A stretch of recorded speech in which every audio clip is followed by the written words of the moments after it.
नमस्कार दोस्तों, स्वागत है आपका स्टडी फॉर सिविल सर्विसेज में। वीडियो को पूरा देखिए। कोई भी आपका फीडबैक है, कोई सजेशन है, तुरंत वीडियो में कमेंट करके जरूर बताइए। अच्छा लगे तो वीडियो लाइक जरूर कर लीजिए और ऐसे वीडियो लगातार फ्री में पाने के लिए चैनल को तुरंत सब्सक्राइब कर लीजिए और बेल आइकन को जरूर टैप कर लीजिए ताकि आगे भी सारे वीडियो आपको मिलते रहे। यूट्यूब में फॉलो करते हैं तो प्लीज ये वाला फ्री टेलीग्राम चैनल जरूर ज्वाइन कर लीजिएगा। सारे नोटिफिकेशन, सारे अपडेट यहीं पे आते हैं, ध्यान रखिएगा। स्टडी फॉर सिविल सर्विसेज का कोई भी पेड ग्रुप अगर आपको ज्वाइन करना है तो सिर्फ 856480560660897523864455 यही नंबर है हमारे, सिर्फ जहां पे कॉल या व्हाट्सएप कर सकते हैं। इंस्टाग्राम पे हमारा पेज जरूर फॉलो कर लीजिएगा, study4civil.services है। ट्विटर पे हमको जरूर फॉलो कर लीजिएगा, @study4civils है। सारे क्वेश्चन अटेम्प्ट करिए और स्कोर अपना तुरंत कमेंट करके बताइए। हेलो दोस्तों, आप सारे व्यूअर्स का बहुत बहुत स्वागत है। एक बार फिर से मार्च मंथ का करंट अफेयर लेकर के study for civil services team हाजिर है। मार्च मंथ 2023 के करंट अफेयर के सारे इंपॉर्टेंट फैक्ट्स को हम एक कॉम्प्रिहेंसिव फॉर्म में इस पूरे वीडियो में डिस्कस करेंगे।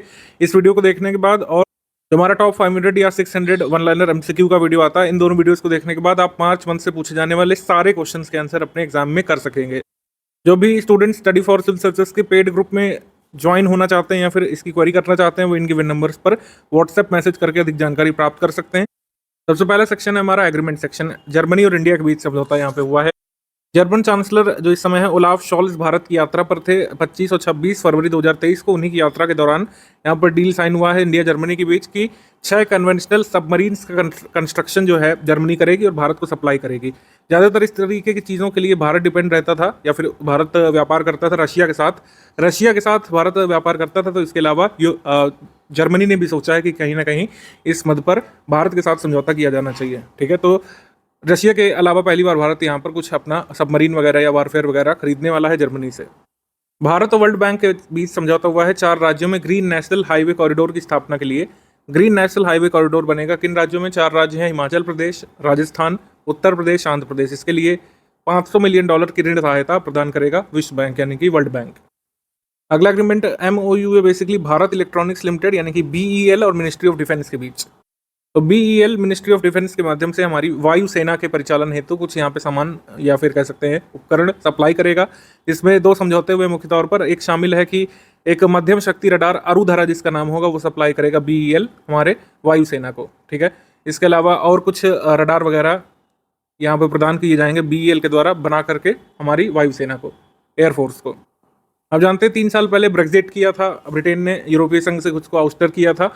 तो ब्रेक्जिट के बाद एक समझौता यहाँ पे हुआ है ब्रिटेन और यूरोपीय संघ के बीच। ठीक है, 3-4 साल में पहली बार एक एमिकेबल एग्रीमेंट उन्होंने साइन किया है कि उत्तरी आयरलैंड में ब्रेक्जिट के बाद जो नई व्यापार व्यवस्था हुई थी उससे जो चीज़ें खराब हो रही थी, रिलेशन खराब हो रहे थे ब्रिटेन के यूरोपियन यूनियन के, उसको सही किए जाने के लिए एक एग्रीमेंट साइन हुआ जिसको विंडसर एग्रीमेंट कहा जा रहा है, विंडसर फ्रेमवर्क कहा जा रहा है बेसिकली।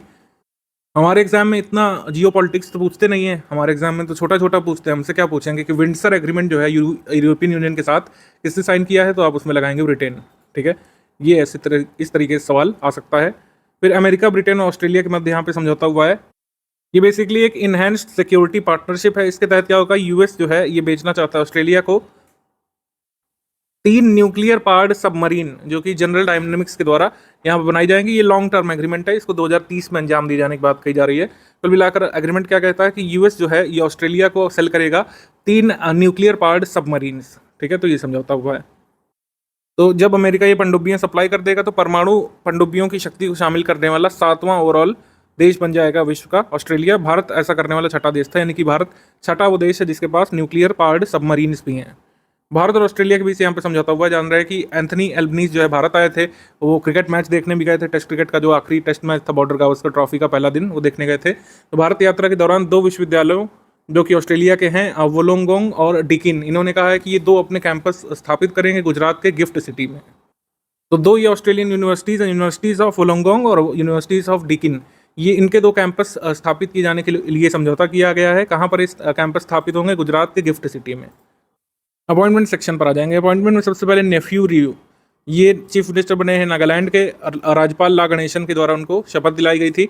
5वीं बार नागालैंड के मुख्यमंत्री पद के लिए उन्होंने शपथ ली है। नेफ्यू रियो नागालैंड के कुल मिलाकर 9वें मुख्यमंत्री हैं। ठीक है, इसके बाद जिष्णु बरुआ ये नए चेयरपर्सन रहे हैं सेंट्रल इलेक्ट्रिसिटी रेगुलेटरी कमीशन के। श्री कोनराड के संगमा ये मेघालय के 12वें मुख्यमंत्री बन गए हैं और इनकी पार्टी का नाम क्या है? नेशनल पीपल्स पार्टी है, जो कि एक राष्ट्रीय पार्टी है। ठीक है, दूसरी बार 7 मार्च 2023 को मेघालय के मुख्यमंत्री की शपथ उन्होंने ग्रहण की थी। और इनको शपथ किसने दिलाई थी? राज्यपाल फागू चौहान ने। फागू चौहान काफ़ी समय तक बिहार के राज्यपाल भी रह चुके हैं इससे पहले। श्री रामचंद्र पौडेल ये बने हैं थर्ड प्रेसिडेंट नेपाल के। तो रामचंद्र पौडेल नेपाल के वर्ष 2008 में गणतंत्र बनने के बाद तीसरे राष्ट्रपति बने हैं। विद्या देवी भंडारी इससे पहले थी, अभी नहीं रहे, मतलब राष्ट्रपति नहीं है अब, इनकी जगह आ गए हैं रामचंद्र पौडेल। इन्होंने अपने प्रतिद्वंदी सुभाष चंद्र नेमांग को निर्वाचन में हराया था। तो प्रधानमंत्री काफ़ी बदलते रहते हैं नेपाल में, तो आपको ट्रैक करना है।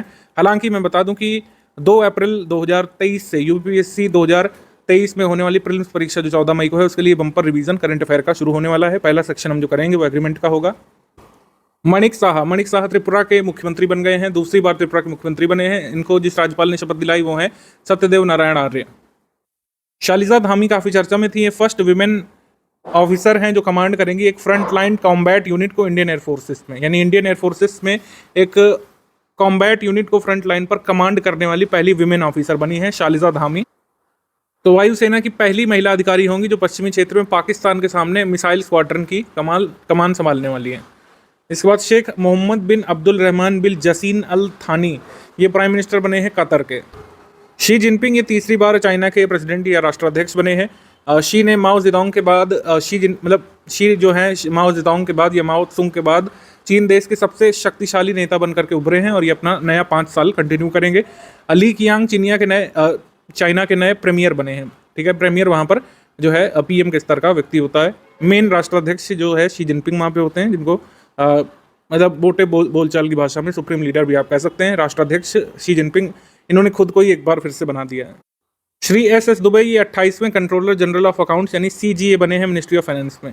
तो सीएजी तो गिरीश चंद्र मुर्मू हैं, लेकिन सीजीए बन गए हैं एस दुबे, ध्यान रखिएगा। बोला अहमद तिनुबू ये राष्ट्रपति बने हैं नाइजीरिया के, president of Nigeria. Mister Rajesh Malhotra ये प्रिंसिपल डायरेक्टर बने हैं पीआईबी के।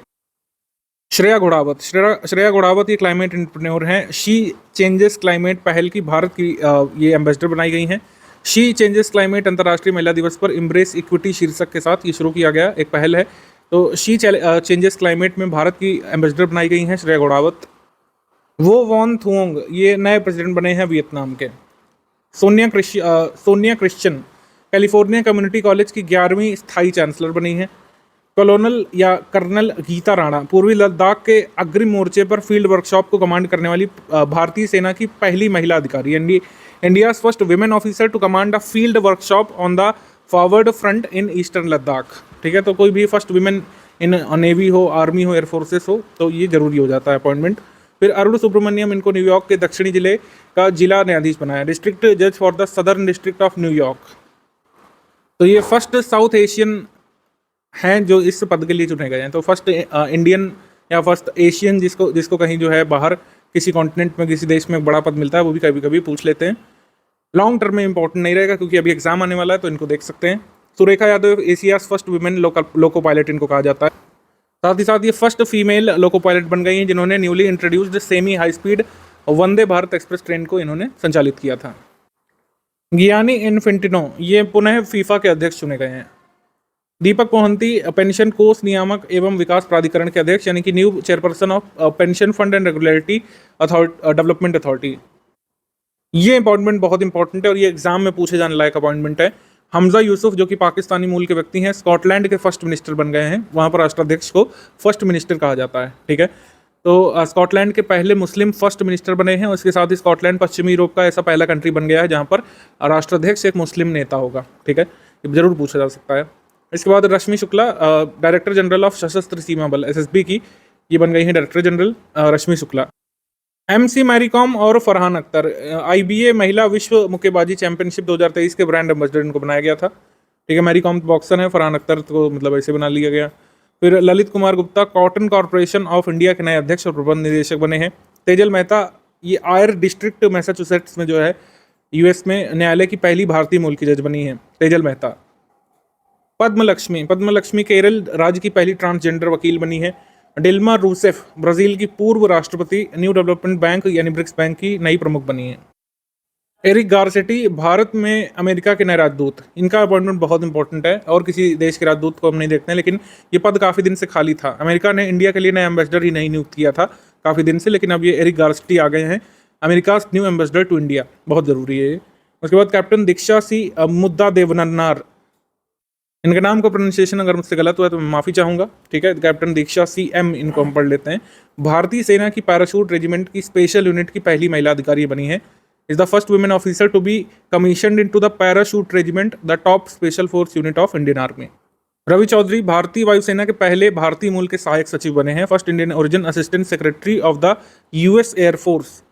लेफ्टिनेंट मनमीत कोलोन भारतीय मूल की सिख महिला अधिकारी हैं। अमेरिका राज्य कनेक्टिकट में सहायक पुलिस प्रमुख बनी है। मजम्मा जोगाती चुनाव आयोग द्वारा कर्नाटक में पहली बार ट्रांसजेंडर समुदाय के लिए चुनाव आइकन के रूप में इनको नियुक्त किया गया है।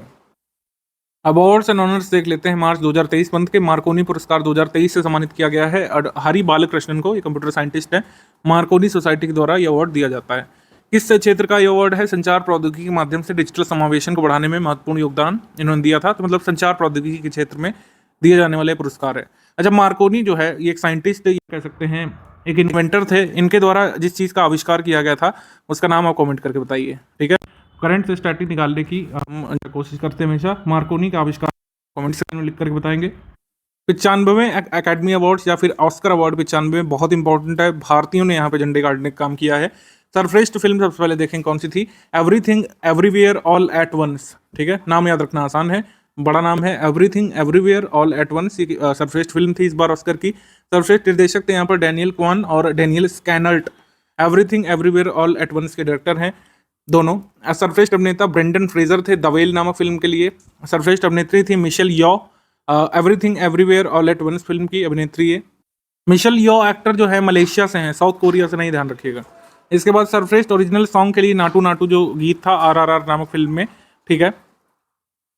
इसके लिए संगीतकार का बेस्ट ओरिजिनल गीत की कैटेगरी में ये नाटू नाटू गीत को अवार्ड मिला है। तो गीत जब चुना जाता है तो उसमें अवार्डीज जो है निर्देशक या निर्माता नहीं होते हैं, ना एक्टर होते हैं।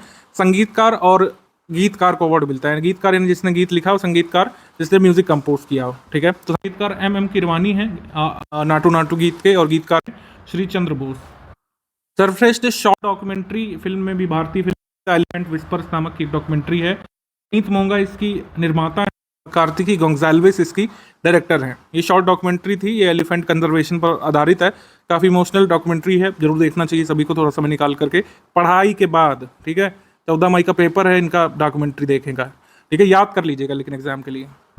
सर्वश्रेष्ठ विजुअल इफेक्ट का ये ऑब्वियसली को मिलना था, अवतार को मिलना था, द वे ऑफ वाटर। अब ऑस्कर में कुछ एनिमलिस्ट न्यूज़ होती है, यानी कि कई बार जो प्रथाएं बदली जाती हैं पूछ ली जाती है। जैसे इस बार कारपेट को रेड नहीं बल्कि शैंपेन कलर का रखा गया था। 62 साल बाद ऑस्कर में कारपेट का रंग बदला गया, अदरवाइज रेड कारपेट होती थी। रूथ ही कार्टर बेस्ट कॉस्ट्यूम डिजाइन में अपनी जीत के साथ कई कैटेगरी में ऑस्कर जीतने वाली पहली अश्वेत महिला बनी है, ठीक है। और उसके लिए ध्यान रखेंगे आप ये। बाकी भारत से अभी तक ऑस्कर जीतने वाले भारतीय कौन से? भानु अथैया फिल्म गांधी के लिए बेस्ट डिजाइन कैटेगरी में, ठीक है। सत्यजीत रे मानद सम्मान, AR रहमान और गुलजार को जय हो बेस्ट ओरिजिनल सॉन्ग के लिए। उसके बाद रेसुल पोकुट्टी 2009 में बेस्ट साउंड मिक्सिंग के लिए, स्लमडॉग मिलियनियर में इन्होंने साउंड मिक्सिंग की थी। तो पुराने एक बार देख जरूर सकते हैं, लेकिन अभी ध्यान रखिएगा कि नाटू नाटू और ये बेस्ट डॉक्यूमेंट्री जो एलिफेंट विस्पर्स थी, इन्हें सर्वश्रेष्ठ डॉक्यूमेंट्री कैटेगरी में, एलिफेंट विस्पर्स को बेस्ट ओरिजिनल गीत की कैटेगरी में अवार्ड मिला था नाटू नाटू को। बाकी ये इंग्लिश मीडियम में भी लिखा हुआ है, आप नोट कर सकते हैं, ठीक है, जरूरी डिटेल्स हैं। बाकी हम लोग आगे बढ़ते हैं। 28वां देवी शंकर अवस्थी स्मृति सम्मान ये सुजाता को मिला था। उनकी किताब थी आलोचना का स्त्री पक्ष, इसके लिए इन्हें मिला था किताब। अब फीफा अवार्ड्स के बारे में बात कर ले रहे हैं। फीफा का सर्वश्रेष्ठ पुरुष खिलाड़ी लियोनेल मेसी अर्जेंटीना से, ऑब्वियसली। सर्वश्रेष्ठ फीफा महिला खिलाड़ी एलेक्सिया पुटेलस स्पेन से लगातार दूसरी बार इनको मिला है, लास्ट ईयर भी यही थी अगर आपको याद हो। सर्वश्रेष्ठ फीफा कोच ये लियोनेल स्कोलोनी है। सर्वश्रेष्ठ फीफा महिला कोच ये सरीना विगमैन है, ठीक है। गोलकीपर वगैरह इतना नहीं आता है, इंपॉर्टेंट नहीं है, आप छोड़ सकते हैं गोलकीपर का, इसको हम डिलीट भी करा देंगे PDF में। फिर आगे है 32वां व्यास सम्मान, ये बहुत ज़्यादा जरूरी है, पूछते हैं। 32वां व्यास सम्मान मिला है डॉक्टर ज्ञान चतुर्वेदी को, ठीक है। ज्ञान चतुर्वेदी की जो नॉवेल है पागल खाना, ठीक है, यही नाम है पागल खाना, इसको ये अवार्ड मिला है। अब 32वां व्यास सम्मान डॉक्टर ज्ञान चतुर्वेदी। अभी स्वच्छ सुजल शक्ति सम्मान 2023 से ये 36 महिला बॉस चैंपियंस को मिला था।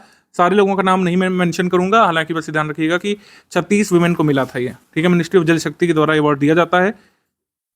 आगे बढ़ते हैं हम लोग। GSMA गवर्नमेंट लीडरशिप अवार्ड ये ग्लोबल सिस्टम GSM यूनियन के द्वारा भारत को मिला था दूरसंचार नीति और विनियमन में सर्वोत्तम प्रथाओं को लागू करने के लिए। तो GSMA गवर्नमेंट लीडरशिप अवार्ड किस कंट्री को मिला? इंडिया को। मोबाइल वर्ल्ड कांग्रेस का आयोजन हुआ था 27 फरवरी से 2 मार्च के बीच बार्सिलोना में, वहां पर इंडिया को ये अवार्ड अनाउंस किया गया। 8वां national photography award ministry of information broadcasting के द्वारा दिया जाता है। Lifetime achievement award Sushri Sipra Das को लाइफ टाइम अचीवमेंट अवार्ड। पेशेवर photographer of the year Shri Shashi Kumar Ramachandran को। ये 2 अवार्ड इंपॉर्टेंट है।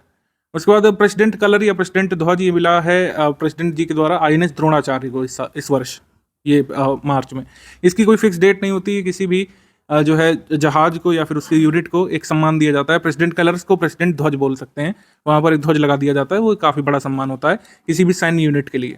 उसके बाद गवर्नर ऑफ द ईयर या central bank governor of the year का पुरस्कार जो सेंट्रल बैंकिंग नामक एक पत्रिका आती है वो देती है हर साल। इस बार भारतीय गवर्नर को मिला है, भारतीय सेंट्रल बैंक के गवर्नर को, यानी कि श्री शक्तिकांत दास को। ऑर्डर ऑफ ऑस्ट्रेलिया का सम्मान ऑस्ट्रेलिया की सरकार ने दिया है रतन टाटा को। जनरल डिवीजन में मानद उपाधि या honorary officer in general division उन्हें बनाया गया है। मतलब कुल मिलाकर ये ऑर्डर ऑफ ऑस्ट्रेलिया का सम्मान मिला है रतन टाटा को भारत ऑस्ट्रेलिया संबंधों को सुधारने के लिए। सरस्वती सम्मान लिटरेरी अवार्ड इंपॉर्टेंट है, ये मिला है शिव शंकरी को। शिव शंकरी ये तमिल राइटर हैं, उनके संस्मरण सूर्यवंशम के लिए प्रदान किया गया है अवार्ड शिव शंकरी को। इंटरनेशनल बुकर प्राइज 2023 आया नहीं है, ध्यान रखिएगा। यहाँ पर मैं ध्यान आपको दिलाना चाहता हूँ कि जब भी बुकर प्राइज अनाउंस होता है उससे पहले एक लॉन्ग लिस्ट बनती है और एक शॉर्ट लिस्ट बनती है। तो इस बार जो शॉर्ट लिस्ट बनी है 5 या 6 किताबें उसमें होती हैं, तो उसमें से एक किताब शामिल है पेरुमल मुरुगन की किताब, जो तमिल लेखक हैं। तो पहली बार किसी तमिल भाषा में लिखी गई नॉवेल को जिसका अंग्रेजी में अनुवाद हुआ है उसे इंटरनेशनल बुकर की शॉर्ट लिस्ट में शामिल किया गया है। मैं एक बार फिर से रिपीट कर दूं, अवार्ड ये मई या सितंबर तक आएगा। अभी ध्यान रखिए कि पेरुमल मुरुगन की जो किताब है जिसका नाम है पुक्कुड़ी, जिसका अंग्रेजी में अनुवाद किया गया था पायर के नाम से, ठीक है। पायर का मतलब क्या होता है, चिता। तो बुकर प्राइज के लिए नामांकित किया गया है। बुकर प्राइज के लिए नामांकित होने वाली ये पहली तमिल नॉवल है। तो जो जिसे मिलेगा तो हम बताएंगे आपको, हो सकता है इसी को मिल जाए। जैसे लास्ट ईयर गीतांजलि श्री की नॉवल रेत समाधि को नामांकित किया गया था और फाइनली बुकर प्राइज जीत भी लिया था इस नॉवल ने 2022 में। प्रित्जकर पुरस्कार, प्रित्जकर आर्किटेक्चर पुरस्कार आर्किटेक्चर के क्षेत्र में दिया जाने वाला नोबेल पुरस्कार भी कहलाता है। इसको इस बार दिया गया है सर डेविड चिपरफील्ड को, सर डेविड चिपरफील्ड को।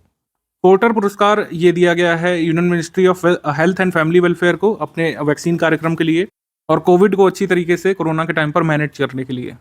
ये किसके द्वारा दिया गया है, एक द इंडिया डायलॉग ऑर्गेनाइज किया गया था इंस्टीट्यूट ऑफ कॉम्पिटिटिवनेस और US Asia technology management centre के द्वारा स्टैनफोर्ड यूनिवर्सिटी में 23 और 24 फेब को उसमें एक इंडिया डायलॉग का ऑर्गेनाइजेशन हुआ था, मतलब उसको फंक्शन के रूप में मनाया गया था। और पोर्टर पुरस्कार उसमें union ministry of health and family welfare के लिए अनाउंस किया गया। उसके बाद best adventure tourism destination award ये मिला है जम्मू कश्मीर टूरिज्म को। केंद्रीय सिंचाई एवं बिजली बोर्ड का पुरस्कार BHEL को मिला है भेल को सौर ऊर्जा में सर्वश्रेष्ठ योगदान के लिए, और मिला है NTPC को विद्युत उत्पादन में उत्कृष्ट योगदान के लिए। तो CBIP पुरस्कार 2022 for contribution in solar energy भेल को और NTPC को बिजली उत्पादन के लिए, उत्कृष्ट विद्युत उत्पादन में उत्कृष्ट योगदान के लिए। एबल पुरस्कार ये मैथमेटिक्स का पुरस्कार होता है, नॉर्वेन academy of science and letters के द्वारा दिया जाता है। लिविस कैफ्रेली को मिला है जो कि अर्जेंटीना के हैं। PEN अन्नोबाको पुरस्कार ये विनोद कुमार शुक्ला को मिला है, ये हिंदी के ऑथर हैं, हिंदी के ऑथर को मिला है इसी वजह से हम इसको ले रहे हैं। व्लादिमीर नबोकोव लिटरेरी फाउंडेशन के द्वारा दिया जाता है। भारतीय एशियाई मूल के लेखक पहले ऐसे हैं जिनको ये पेन पुरस्कार मिलेगा इस बार, ठीक है। और साहित्य का ऑस्कर भी इसको कहा जाता है। नेशनल मेडल ऑफ आर्ट्स ये मिंडी कलिंग को मिला है, इंडियन अमेरिकन एक्ट्रेस, राइटर और डायरेक्टर हैं। BBC Indian sports women of the year का पुरस्कार मिला है मीराबाई चानू को, जो कि वेट लिफ्टर हैं, BBC के द्वारा दिया गया था ये। आ जाएंगे बुक्स एंड ऑथर पर। बुक्स एंड ऑथर ज़्यादा नहीं है। सबसे पहली किताब है Mundaka Upanishad the gateway of eternity, ये इसके लेखक हैं डॉक्टर करण सिंह। इसका विमोचन किया गया था हमारे वाइस प्रेसिडेंट जी के द्वारा। आज़ाद नामक आत्मकथा, तो आज़ाद किसकी आत्मकथा होगी, ऑब्वियसली गुलाम नबी आज़ाद की ऑटोबायोग्राफी है, उन्होंने आज़ाद नाम से इसको लिखा है। As good as my word memoir, ये किसका मेमोयर है, KM चंद्रशेखर का।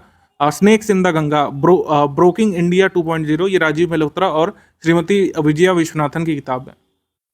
डेज कई सारे इंपॉर्टेंट होते हैं मार्च के, जैसे 27 फेब को होता है, मतलब जो फरवरी के रह गए थे उसको भी कवर करेंगे। 27 फेब को होता है नेशनल प्रोटीन डे, ठीक है। राष्ट्रीय प्रोटीन दिवस 2023 की थीम थी easy access to protein for all. 10वां वर्ल्ड NGO दिवस 27 फेब को। नेशनल साइंस डे 28 फरवरी को। किस लिए मनाते हैं ये एक बार पूछा जा चुका है, रमन इफेक्ट की खोज की थी CB रमन ने, उसके लिए हम लोग मनाते हैं। First world sea grass day 1 मार्च को। Healthy sea grass healthy planet theme थी। 23 मई 2022 को कहा गया था कि अब से हर साल मतलब मार्च में 1 तारीख को वर्ल्ड सी ग्रास डे मनाया जाएगा। सी ग्रास की महानता क्या है, सी ग्रास महान इसलिए है क्योंकि एक रिच सोर्स है आयोडीन का, ठीक है। जीरो डिस्क्रिमिनेशन डे मनाया जाता है 1 मार्च को ही, सी ग्रास दिवस के दिन। और वर्ल्ड सिविल डिफेंस डे भी मनाया जाता है 1 मार्च को। तो ये सी ग्रास, डिस्क्रिमिनेशन, डिफेंस, ये एक ही दिन मनाए जाते हैं। वर्ल्ड वाइल्ड लाइफ डे 3 मार्च को मनाया जाता है, partnership for wild life conservation इस बार थीम थी। वर्ल्ड हियरिंग डे मनाया जाता है 3 मार्च को ही। और वर्ल्ड ओबेसिटी डे मनाया जाता है 4 मार्च को। नेशनल फार्मेसी एजुकेशन डे 6 मार्च को मनाया जाता है। इसके बाद जन औषधि दिवस ये 7 मार्च को मनाया गया था। 5वां जन औषधि सप्ताह मनाया गया था 1 से 7 मार्च के बीच। इंटरनेशनल वुमेन्स डे तो याद ही होता है सबको, 8 मार्च को ये होता है। और इस बार देश में विभिन्न स्तर के इनिशिएटिव्स इसमें लिए जाते हैं, जैसे युवा मामले और खेल मंत्रालय ने 10 से 31 मार्च तक खेलो इंडिया 10 कदम टूर्नामेंट का आयोजन किया। 50 से अधिक शहरों में 15,000 महिला एथलीट्स ने इसमें भाग लिया था। तो यही पूछ सकते हैं कि इस प्रतियोगिता का क्या नाम था, तो ध्यान रखिएगा 10 कदम।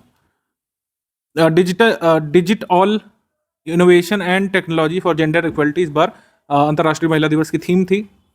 सेकेंड इंटरनेशनल वुमेन जजेस डे ये 10 मार्च को। अंतर्राष्ट्रीय गणित दिवस या पाई दिवस 14 मार्च को होता है। वर्ल्ड कंज्यूमर राइट्स डे होता है 15 मार्च को।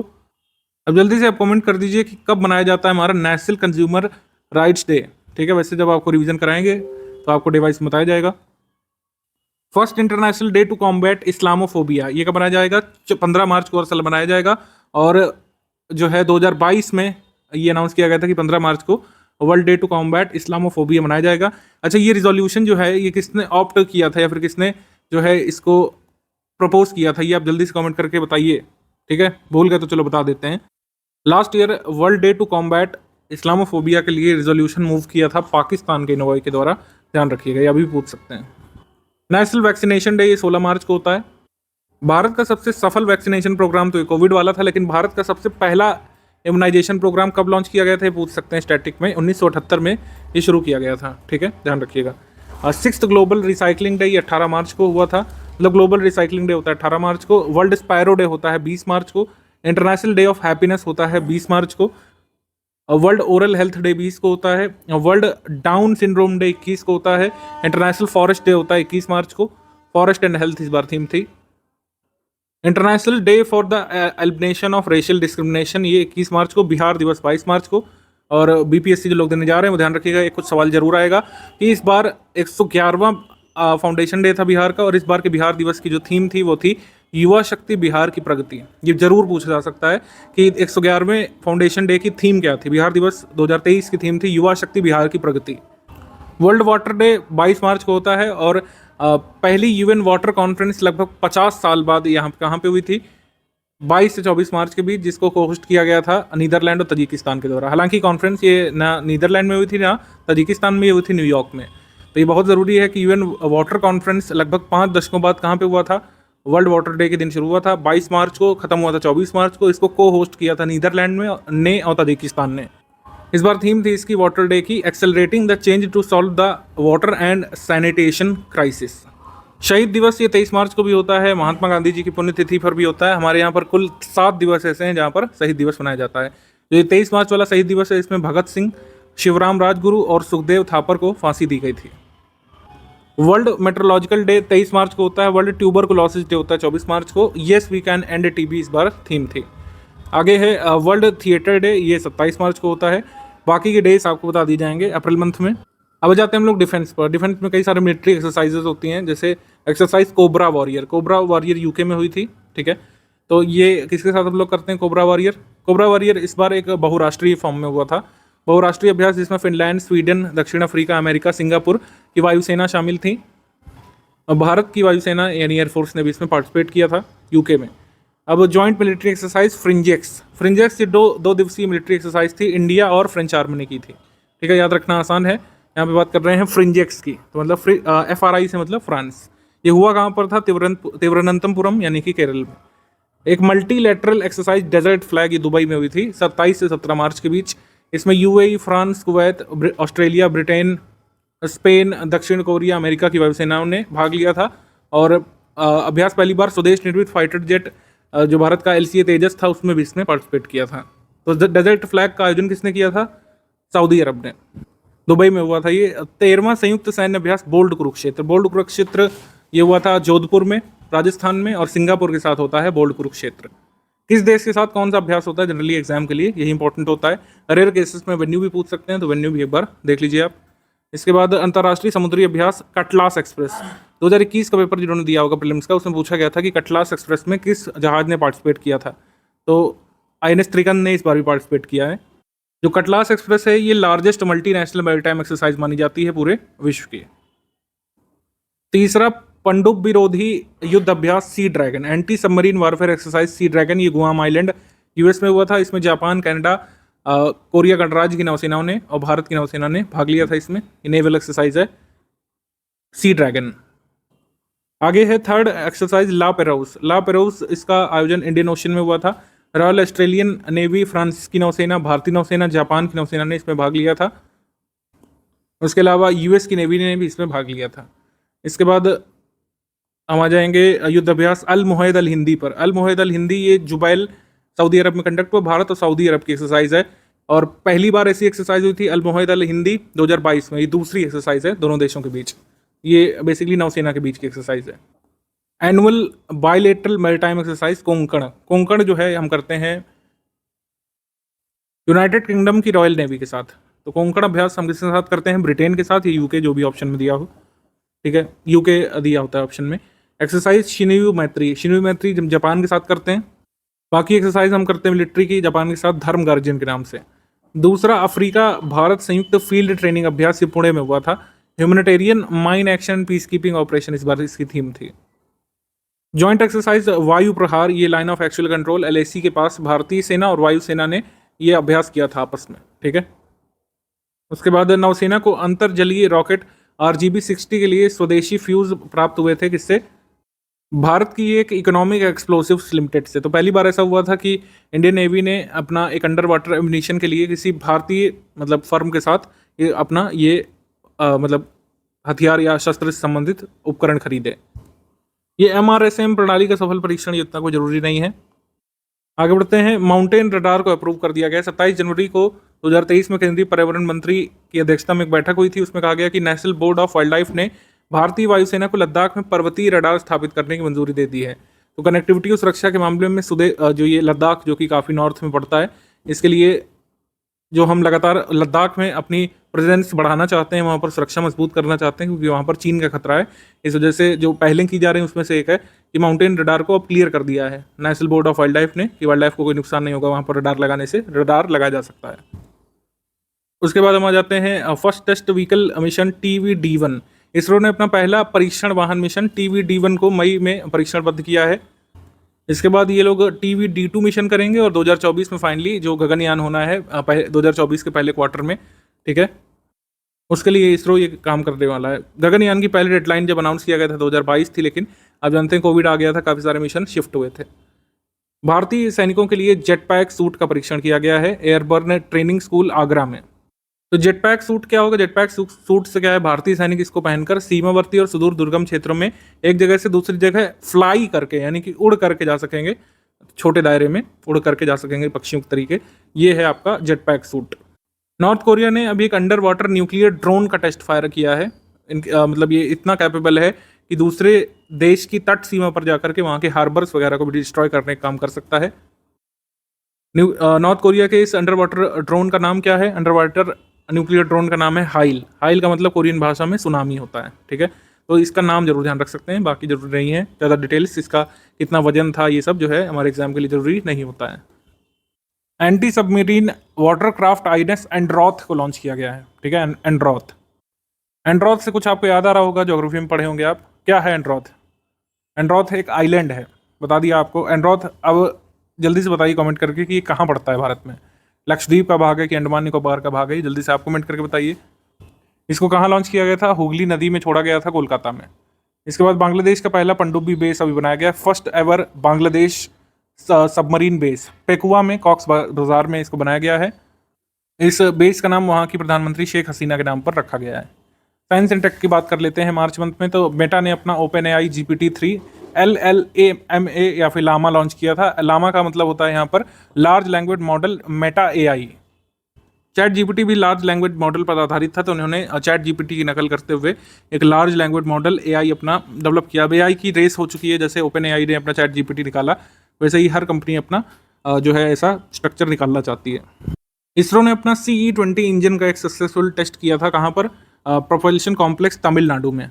और तमिलनाडु में कहाँ पर? तमिलनाडु के महेंद्रगिरी के पास इसरो प्रणोदन परिसर है, वहाँ पर इन्होंने टेस्ट फायर किया था। कई बार बहुत स्टैटिक तरीके से पूछ लेते हैं कि भारत के कौन से हिस्से हैं जहाँ पर इसरो प्रणोदन परफॉर्म कर सकता है, तो तमिलनाडु में महेंद्रगिरी पर्वत के पास भी प्रणोदन परफॉर्म किया जा सकता है, मतलब रॉकेट टेस्ट फायर किया जा सकता है। World first ever 3D printed rocket को यहाँ पर टेस्ट किया गया था फ्लोरिडा में, हालांकि ये टुक ऑफ नहीं कर पाया और टेस्ट फेल हो गया। टरेन 1 इसका नाम था, लेकिन ये world first ever 3D printed rocket था जिसको बनाया गया था।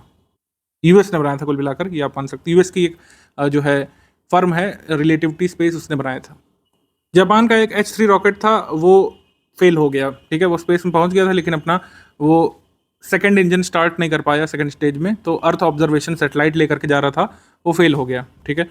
तो जापान का H3 रॉकेट जो है ये फेल हो गया था मार्च मंथ में।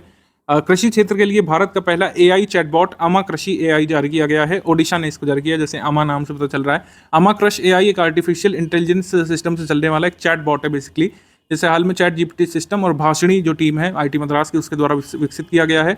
ये एक लैंग्वेज इंटरप्रिटेशन प्लेटफॉर्म बनाया गया है, जिसके तहत जो किसान है ओडिशा में, विभिन्न बैंक्स की जो स्कीम चल रही है या फिर जो गवर्नमेंट स्कीम चल रही है या फिर जो लोन की बारीक जानकारियाँ हैं वो उनको बताएगा, जो वो पूछेंगे वो बताएगा। चैटबॉट का मतलब यही होता है कि किसान अपना इनपुट देंगे उसको और वो जो उसको प्रोग्राम्ड लैंग्वेज सिखाई गई होगी, कि जैसे अगर किसान ने पूछा कि क्या स्कीम चल रही है, क्या 10,000 रुपये का लोन मिल सकता है, तो वो बताएगा कि ओडिशा में किस स्कीम के तहत कौन सा बैंक 10,000 रुपये का लोन किन शर्तों पर दे सकता है।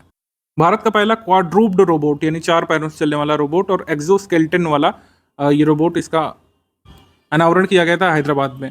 तो हैदराबाद में एक सोया रोबोटिक्स नामक फर्म ने भारत का पहला स्वदेशी 4 पैरों वाला रोबोट और एक्सोस्केलेटन विकसित किया है, ठीक है। 25 किलो लोड उठा के चल सकता है और सैनिकों के साथ ही चल सकता है, तो एक तरीके से हमारे सैनिकों को मदद करेगा वॉरफेयर के दौरान। तो ये है आपका India first indigenously developed quadruped robot, ठीक है। इसको किसने डेवलप किया? हैदराबाद स्थित एक फर्म है सोया रोबोटिक्स ने। इसरो ने ब्रिटेन के 36 सैटेलाइट GSLV Mk3 रॉकेट से लॉन्च किए थे एक साथ, और इसको OneWeb 2 इंडिया मिशन नाम दिया गया। OneWeb मिशन की पहली लॉन्चिंग हुई थी 23 अक्टूबर 2022 को, उसमें भी करीब 36 सैटेलाइट इसरो से छोड़े गए थे, ठीक है। उसके बाद सोफिया की बात कर लें तो stratospheric observatory for infrared astronomy. SOFIA NASA और जर्मन एरोस्पेस सेंटर के बीच एक संयुक्त इनिशिएटिव है। सोफिया बेसिकली एक टेलीस्कोप है जो हवाई जहाज पर ऑनबोर्ड से अवलोकन करने में सक्षम है, ठीक है। थर्मोस्फेयर में पहली बार ऑक्सीजन का पता लगाया था इसके द्वारा, और पहली बार है कि प्रयोगशाला के बाहर इतनी भारी मात्रा में ऑक्सीजन पाई गई है। ऑस्ट्रेलियन नेशनल यूनिवर्सिटी के कुछ साइंटिस्ट का दावा है कि पृथ्वी की 5वीं परत भी है, और उन्होंने उसको खोज निकालने का दावा किया है। उन्होंने कहा है कि 5वीं परत एकदम मेटल बॉल जैसी है जो भूगर्भ के बिल्कुल बीचों बीच है, ठीक है। तो आपसे ये पूछ सकते हैं कि किस कंट्री के साइंटिस्ट ने जो है ये दावा किया है कि पृथ्वी की एक 5th लेयर भी है, तो ऑस्ट्रेलिया के साइंटिस्ट हैं basically. India first quantum computing based telecom network link शुरू किया गया है, और दूरसंचार मंत्री ने कहा है कि क्वांटम संचार लिंक अब संचार भवन और राष्ट्रीय राजधानी में CGO कॉम्प्लेक्स में राष्ट्रीय सूचना विज्ञान केंद्र कार्यालय में चालू हो गया है। उन्होंने कहा C.ने इसको बनाया है, और वो कह रहे हैं कि कोई भी एथिकल हैकर आकर के इसको हैक करने की कोशिश कर सकता है, और जो हैक कर ले जाएगा उसको 10 लाख रुपए वो देंगे। मतलब इतना ज़्यादा इनक्रिप्टेड ये उन्होंने बनाया है quantum computing based telecom network कि इसको कोई हैक नहीं कर सकता इनके अनुसार। ऑबिचरीज बहुत इंपॉर्टेंट नहीं है। सतीश कौशिक नहीं रहे थे, एक्टर प्रोड्यूसर हैं। AM अहमदी नहीं रहे थे, former chief justice of India, ये रिटायर हुए थे 1997 में। अब स्कीम्स कैंपेन मार्च की देख लेते हैं। समर्थ स्कीम मिनिस्ट्री ऑफ टेक्सटाइल की, ये बेसिकली प्लेसमेंट उन्मुख एक स्किलिंग प्रोग्राम है टेक्सटाइल वर्कर्स के लिए। कार्यान्वयन अवधि 2024 मार्च तक की होगी।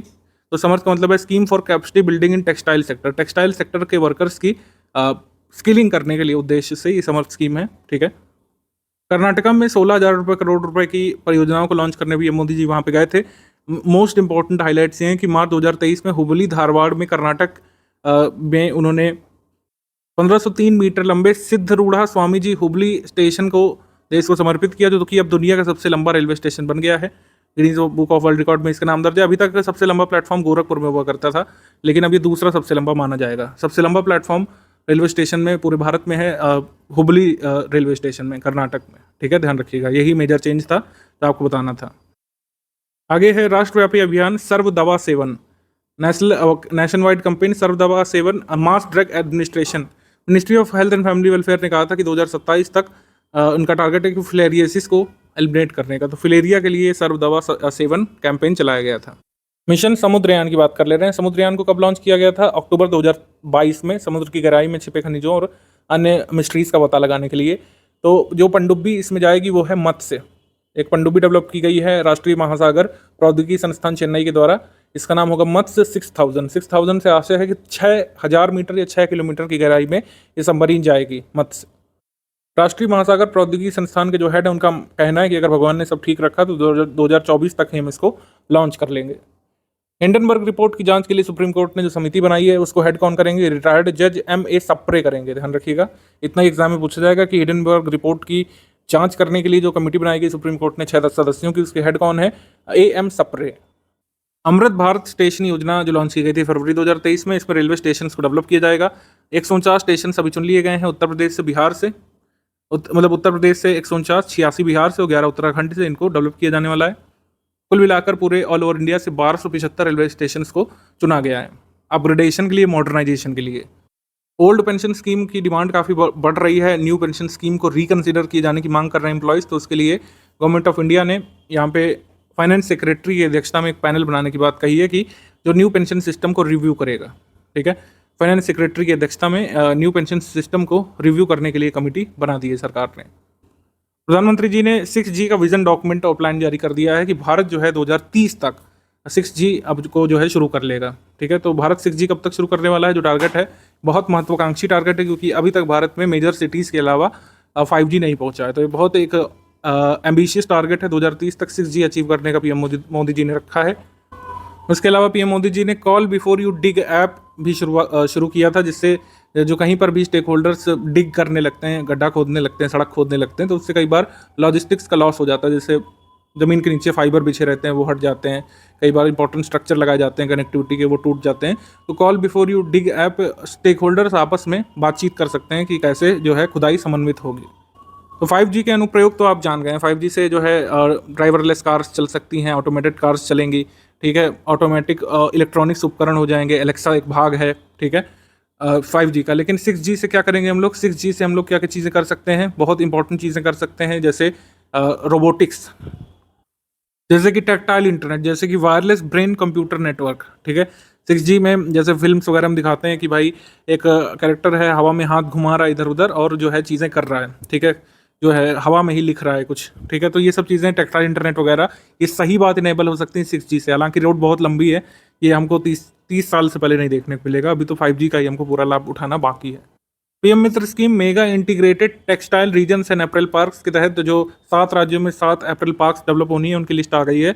हरदोई लखनऊ के बीच एक बनेगी उत्तर प्रदेश में, धार मध्य प्रदेश में बनेगी, नवसारी गुजरात में, अमरावती महाराष्ट्र में, कुलबर्गी कर्नाटक में, वारंगल तेलंगाना में, विरुद्धनगर तमिलनाडु में। ये कुछ जगह अप्रूव हुई जहाँ पर पीएम मित्र योजना के तहत 7 ये अप्रैल पार्क्स बनेंगी। इनके नाम ध्यान रखिएगा। इसके बाद MSME कॉम्पिटिटिवनेस स्कीम ये जारी की गई है। इसमें MSMEs के डेवलपमेंट के अलावा MSME कॉम्पिटिटिवनेस पर भी ध्यान देने की बात कही जा रही है। अभी स्कीम डेवलपमेंट में ज़्यादा डिटेल्स अभी आई नहीं है। कुछ राज्यों की स्कीम देख लेते हैं। हिमाचल प्रदेश द्वारा इलेक्ट्रिक बसों के पहल की घोषणा की गई थी। हिमाचल प्रदेश के बजट में सुखविंदर सिंह सुक्खू जो न्यूली इलेक्टेड CM है, उन्होंने कहा है कि हिमाचल प्रदेश पहला ऐसा स्टेट होगा कंट्री का जो कि 50 लाख तक सब्सिडी यहाँ पर देगा प्राइवेट ऑपरेटर्स को जो इलेक्ट्रिक बसेस खरीदेंगे। ठीक है, इसके अलावा लाडली बहन योजना जारी की गई थी मध्य प्रदेश की सरकार ने। कुल मिलाकर विमेन एम्पावरमेंट चाइल्ड डेवलपमेंट के लिए है, गर्ल चाइल्ड के लिए लाडली बहना योजना। हिमाचल प्रदेश में बजट में एक और चीज़ अनाउंस की गई है कि हर लिकर की बोतल पर 10 रुपये काऊ सेस लगेगा। मुख्यमंत्री बाल उदय योजना ये चाइल्ड डेवलपमेंट स्कीम है गवर्नमेंट ऑफ छत्तीसगढ़ की। राज्य सरकार ने बाल संप्रेक्षण गृह से बाहर जाने की आयु 18 वर्ष से बढ़ाकर 21 वर्ष करते हुए पुनर्वास योजना बनाई है। तो child care and child rehabilitation के लिए मुख्यमंत्री बाल उदय योजना छत्तीसगढ़ की। चीफ मिनिस्टर ट्री एस्टेट या फिर मुख्यमंत्री वृक्ष संपदा योजना, ये भी छत्तीसगढ़ की है। बेसिकली ये ट्री प्लांटेशन संबंधित स्कीम है छत्तीसगढ़ की। ज़्यादा कुछ डिटेल्स यहाँ पे ज़रूरी नहीं है अगर आप छत्तीसगढ़ के निवासी नहीं हैं या फिर वहाँ का एग्जाम नहीं देते हैं तो। स्पोर्ट्स करंट अफेयर देखेंगे हम लोग। ICC women's T20 world cup, इसका आयोजन केप टाउन दक्षिण अफ्रीका में हुआ था। विजेता यहाँ पर ऑस्ट्रेलिया रही और उप विजेता दक्षिण अफ्रीका रही और इंडियन टीम अनफॉर्चुनेटली बाहर हो गई थी सेमीफाइनल में। और player of the tournament Ashleigh Gardner यहाँ पे रही ऑस्ट्रेलिया की। कतर टेनिस ओपन में विजेता रहे थे पुरुष सिंगल्स में डेनियल मेदवेदेव रशिया से और उप विजेता रहे थे एंडी मरे UK से। विनर केवल ध्यान रख सकते हैं इस वाले में, ग्रैंड स्लैम में विनर और हारने वाले दोनों का नाम जरूरी होता है। वुमेन सिंगल में विनर रही थी इगा स्विटेक पोलैंड से और हारने वाली थी Jessica Pegula. FIDE women's chess grand prix second, ये इसमें विजेता रही थी अलेक्जेंडा कोस्टेन्यूक और उप विजेता रही थी कोनरू हम्पी भारत से। Dubai duty free tennis championship Daniel Medvedev ने इसको जीता था और उप विजेता रहे थे यहाँ पर एंड्रे रुब्लेव। विजेता यहाँ पर रही थी बारबरा क्रिस्कोवा चेक रिपब्लिक की निवासी और उप विजेता रही थी यहाँ पर ईगा स्विटेक पोलैंड से। अर्जेंटीना टेनिस ओपन 2023 विजेता रहे थे यहाँ पर कॉलरोस ऑलक्रॉस। स्पेन से कैमरन नॉरी यहाँ पर रहे थे यूके से रनर अप। रियो टेनिस ओपन के बारे में बात कर ले रहे हैं, कैमरन नॉरी ने इसको जीता था, उप विजेता यहाँ पर कैलरोस ऑलक्रॉस रहे थे। एशियन रेसलिंग चैंपियनशिप 2023, इसमें भारत में ये आयोजित होने वाली थी 2023 में, अब इसका आयोजन होगा 7 से 15 अप्रैल के बीच अस्ताना में, कजाकिस्तान में। पहले भारत में होना था लेकिन अब इसका आयोजन नहीं होगा। 76वीं संतोष नेशनल फुटबॉल चैंपियनशिप, इसमें फाइनल में कर्नाटक ने मेघालय को हरा करके संतोष ट्रॉफी ये जीत ली है। ठीक है, दुबई ड्यूटी फ्री चैंपियनशिप के बारे में जिसमें हमने बात की, ये आखिरी टूर्नामेंट था सानिया मिर्जा का। सानिया मिर्जा अब टेनिस नहीं खेलेंगी, ये आखिरी उनका टूर्नामेंट था और इसमें भी वो जीत नहीं पाई अनफॉर्चुनेटली। उनके नाम 6 ग्रैंड स्लैम जरूर है लेकिन एक भी सिंगल ग्रैंड स्लैम उनके नाम नहीं है, ध्यान रखिएगा। ये कंफ्यूज करने के लिए पूछ सकता है कमीशन आपसे। 6 ग्रैंड स्लैम टाइटल्स है लेकिन सारे डबल्स में, चाहे वो डबल्स हो चाहे मिक्स डबल्स हो। ठीक है, तो 6 ग्रैंड स्लैम टाइटल्स हैं सानिया मिर्जा के, लेकिन सिंगल ग्रैंड स्लैम कोई नहीं है। वर्ल्ड टफेस्ट मैराथन, दुनिया की सबसे मैराथन मुश्किल वाली जो है इसको पार किया है किसने? सुकांत सिंह सुकी ने, भारतीय मूल के ऑस्ट्रेलिया नागरिक हैं। इन्होंने जो है इस मैराथन को पार किया। 2020 में भी इसमें भाग लिया था इन्होंने, लेकिन 204 किलोमीटर के बाद ये बाहर हो गए थे। भारत की पहली महिला खिलाड़ी जिनके नाम पर स्टेडियम का नाम रखा गया है वो है Bharat hockey team women's team की पूर्व कप्तान रानी रामपाल। रायबरेली में एक हॉकी स्टेडियम का नाम बदल करके रानीज गर्ल्स हॉकी टर्फ रख दिया गया है। MCF रायबरेली ने हॉकी स्टेडियम का नाम बदलकर रानीज हॉकी गर्ल्स टर्फ रख दिया गया है। तो पहली ऐसी हॉकी प्लेयर बनी है जिनके नाम पर स्टेडियम है। ATP मास्टर्स 1000 जीतने वाले सबसे उम्रदराज खिलाड़ी बन गए हैं 43 वर्षीय रोहन बोपन्ना। उन्होंने जो है अपने 35 वर्षीय पार्टनर के साथ मैट एब्डन के साथ मिलकर के BNB परिबास ओपन में अपना ये मिक्स्ड मतलब ये डबल्स वाला जीता था खिताब। Oldest player to win ATP masters. IBA महिला विश्व मुक्केबाजी चैंपियनशिप जिसका आयोजन हुआ था न्यू दिल्ली में इंडिया में, और इसमें कई सारे मेडल्स यहाँ पर हमारे भारत की बॉक्सर्स ने जीता है। स्वर्ण पदक नीतू घंगास ने जीता था, नीतू घंगास हरियाणा से, और स्वर्ण पदक जीता था स्वीटी बूरा ने, ये भी हरियाणा से। स्वर्ण पदक जीता था निखत जरीन ने, और स्वर्ण पदक जीता था लवलीना बुरगोहेन ने। तो इस तरीके से भारत ने कुल 4 पदक जीते थे, 4 स्वर्ण। चीन ने यहाँ पर कुल पदक जीते थे 7 और रशिया ने यहाँ पर कुल पदक जीते थे 3। निखत जरीन इस तरीके से सेकंड इंडियन बन गई हैं जिन्होंने एक से अधिक गोल्ड मेडल जीता है वर्ल्ड बॉक्सिंग चैंपियनशिप में। इससे पहले ऐसा कौन कारनामा कर चुका है? मैरी कॉम। आगे हम लोग बढ़ते हैं, आगे है समिट सेक्शन। समिट्स काफ़ी सारी हुई हैं मार्च मंथ में। Y20 इंडिया समिट ये वडोदरा गुजरात में महाराज सयाजीराव विश्वविद्यालय में हुआ था। इसकी थीम थी जलवायु परिवर्तन और आपदा जोखिम में कमी लाना, संधारणीयता बने जीवन शैली, यानी कि सस्टेनेबिलिटी एज अ लाइफस्टाइल। पहला SCO अंतर्राष्ट्रीय सम्मेलन साझी बौद्ध विरासत शेयर्ड बुद्धिस्ट हेरिटेज, इसका आयोजन हुआ था न्यू दिल्ली में। तो बस वेन्यू इसमें ध्यान रखिएगा, बाकी ज़्यादा डिटेल इंपॉर्टेंट नहीं है इसमें। आगे है युवा उत्सव इंडिया, ये हुआ था रोपड़ पंजाब में। इसका शुभारंभ हुआ था कुल मिलाकर रोपड़ पंजाब में, बाकी ये एक साथ कई शहरों में मनाया गया था, जैसे प्रतापगढ़ में उत्तर प्रदेश में, अलग अलग स्टेट्स में अलग अलग शहरों में 4 मार्च 2023 को मनाया गया था। कुल मिलाकर 150 जिलों में इसका आयोजन किया गया था। G20 एंटी करप्शन का वर्किंग ग्रुप का मीट कहाँ पर हुआ था? गुरुग्राम हरियाणा में। 7th इंटरनेशनल धम्म कॉन्फ्रेंस ये हुआ था भोपाल मध्य प्रदेश में। 18वीं SCO सदस्य देशों के मुख्य न्यायाधीशों की बैठक हुई थी न्यू दिल्ली में। यहाँ पर भारत, कजाकिस्तान, चीन, Kyrgyzstan, Pakistan, Russia, Tajikistan, Uzbekistan के सर्वोच्च न्यायालयों के प्रतिनिधियों ने यहाँ पे भाग। एक्चुअली जो है पाकिस्तान ने नहीं पार्टिसिपेट किया था यहाँ पर। पहले पाकिस्तान ने किया था कि ऑनलाइन पार्टिसिपेट करेगा, लेकिन फाइनली नहीं पार्टिसिपेट किया था। तो रशिया, तजिकिस्तान, उज्बेकिस्तान और चाइना, कजाकिस्तान, भारत ने पार्टिसिपेट किया। वहाँ के चीफ जस्टिस ने, पाकिस्तान ने यहाँ पर पार्टिसिपेट नहीं किया। मतलब अलग अलग सर्वोच्च न्यायालयों से वहाँ के प्रतिनिधि आए थे, पाकिस्तान से कोई नहीं आया था। 5th ASEAN India business summit ये कुलालंपुर में हुई थी मलेशिया में। स्वास्थ्य प्रौद्योगिकी मूल्यांकन पर दूसरी अंतर्राष्ट्रीय संगोष्ठी न्यू दिल्ली में हुई थी। इसकी थीम वगैरह आप स्किप कर सकते हैं, ज़्यादा इंपॉर्टेंट नहीं है, वेन्यू ध्यान रखिएगा केवल। उसके बाद भारत की G20 की अध्यक्षता के अंतर्गत W20 बैठक का आयोजन हुआ था औरंगाबाद में। महाराष्ट्र में। Second Semicon India future design road show, इसका आयोजन हुआ था बेंगलुरु में। Second meeting of startup 20 engagement group, इसका आयोजन हुआ था गंगटोक सिक्किम में। और इसकी पहली बैठक कहाँ पर हुई थी? पहली बैठक हुई थी हैदराबाद में, जनवरी में हुई थी। इसके बाद ये तय हुआ था कि दूसरी बैठक होगी मार्च में गंगटोक में, सिक्किम में। बाकी कोई जरूरी नहीं है ज़्यादा डिटेल, आगे बढ़ते हैं हम लोग। Cabinet committee on economic affairs की मीटिंग हुई थी 24 मार्च को। इसमें जूट के एमएसपी में काफ़ी हाइक यहाँ पर दिया गया था सरकार के द्वारा। कोई ज़्यादा इंपॉर्टेंट नहीं है, ये आप स्किप कर सकते हैं। बस ये ध्यान रखिएगा कि जैसे एग्जाम में हमसे पूछ लेते हैं कि एमएसपी जो है ये रिकमेंड तो करता है सीएससीपी, लेकिन इसको अप्रूव कौन करता है? तो इसको अप्रूव करता है cabinet committee of economic affairs.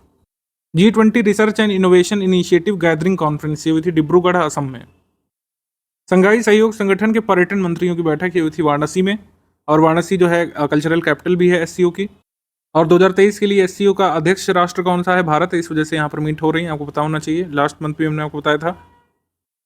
Pusa agricultural science fair, इसका आयोजन हुआ था 2 से 4 मार्च के बीच। इसका उद्घाटन किया गया था हमारे कृषि मंत्री के द्वारा।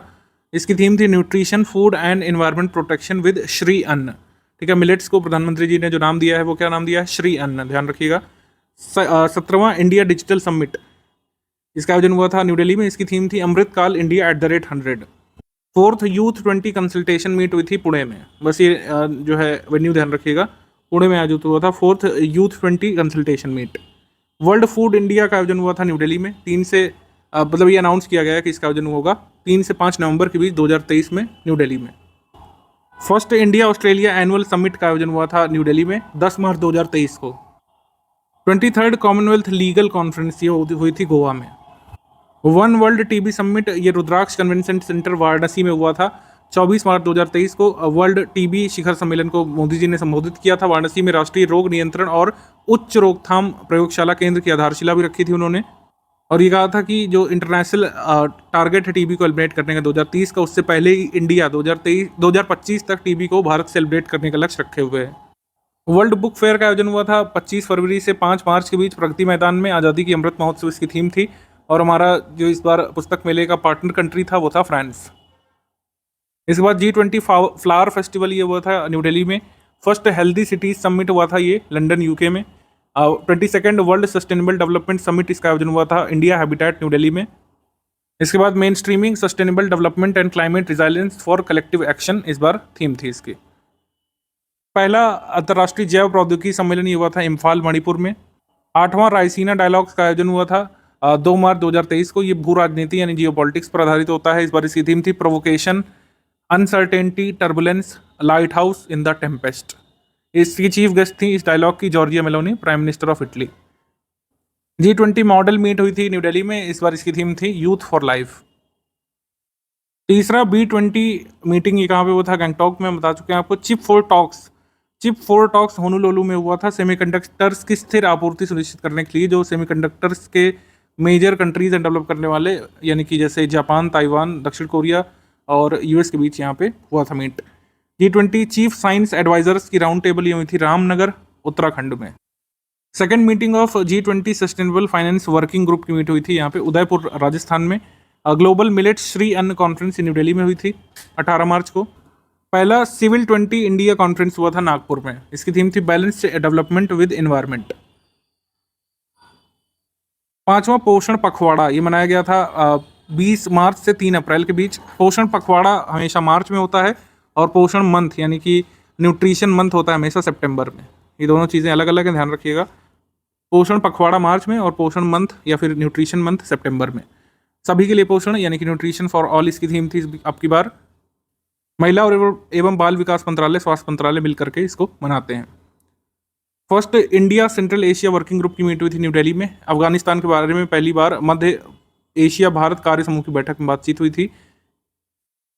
प्राइम मिनिस्टर जो जापान के थे वो भारत आए थे। फुमियो किशिदा दिल्ली में। काफ़ी सारी मीम्स भी बने थे उनके बताशे खाते हुए, वो सब नहीं पूछा जाएगा। पूछा जाएगा ये कि वो यहाँ पे क्यों आए थे। वो यहाँ पे भारत को G7 समिट जो होनी है मई 2023 में हिरोशिमा जापान में, उसमें भारत के प्रधानमंत्री को आमंत्रित करने के लिए आए थे। ठीक है, और वैश्विक रणनीतिक साझेदारी पर चर्चा हुई थी और 2 समझौते भी यहाँ पर हुए थे जापानी भाषा के उन्नयन के लिए। और मुंबई अहमदाबाद रेलवे परियोजना संबंधित 2 समझौते यहाँ पे हुए थे। G7 समिट इस बार प्रस्तावित है कहाँ पर? हिरोशिमा जापान में होगा मई मंथ में, आपको पता है। उसमें G7 कंट्रीज़ के अलावा इस बार गेस्ट कंट्री कौन सा है? यूरोपियन यूनियन और यूरोपीय परिषद के अध्यक्ष। आगे बढ़ते हैं हम लोग। आगे इंडेक्सेस हैं, तो इंडेक्सेस में सबसे पहले international intellectual property IP index आया था। Global innovation policy centre US chamber of commerce के द्वारा आता है। भारत इसमें 42वें स्थान पर है। टॉप पर इन्होंने खुद को ही रख लिया है US को, सेकंड पर UK, थर्ड पर फ्रांस। लास्ट ईयर इंडिया की रैंक थी 43वीं 2022 में। ठीक है, बस इतना ही जरूरी है। आगे बढ़ते हैं हम लोग। 11th वर्ल्ड हैप्पीनेस इंडेक्स ये आया है इस बार। फिनलैंड लगातार छठे साल टॉप पर है। डेनमार्क सेकंड पर है। आइसलैंड थर्ड पर। भारत का स्थान 126वां है। कुछ न्यूज़ एजेंसीज ने 125 लिखा है, वो गलत है। 126 ही ऑफिशियल रैंक है, ऑफिशियल PDF के हिसाब से। आगे बढ़ते हैं हम लोग। आगे है safety perception index, institute for economic and peace के द्वारा आया है। सेफ्टी परसेप्शन इंडेक्स में टॉप पर है उज्बेकिस्तान, फिर US, फिर सऊदी अरब। अंतिम देश माली है। भारत को इसमें 97वें नंबर पर रखा है 121 कंट्रीज में से।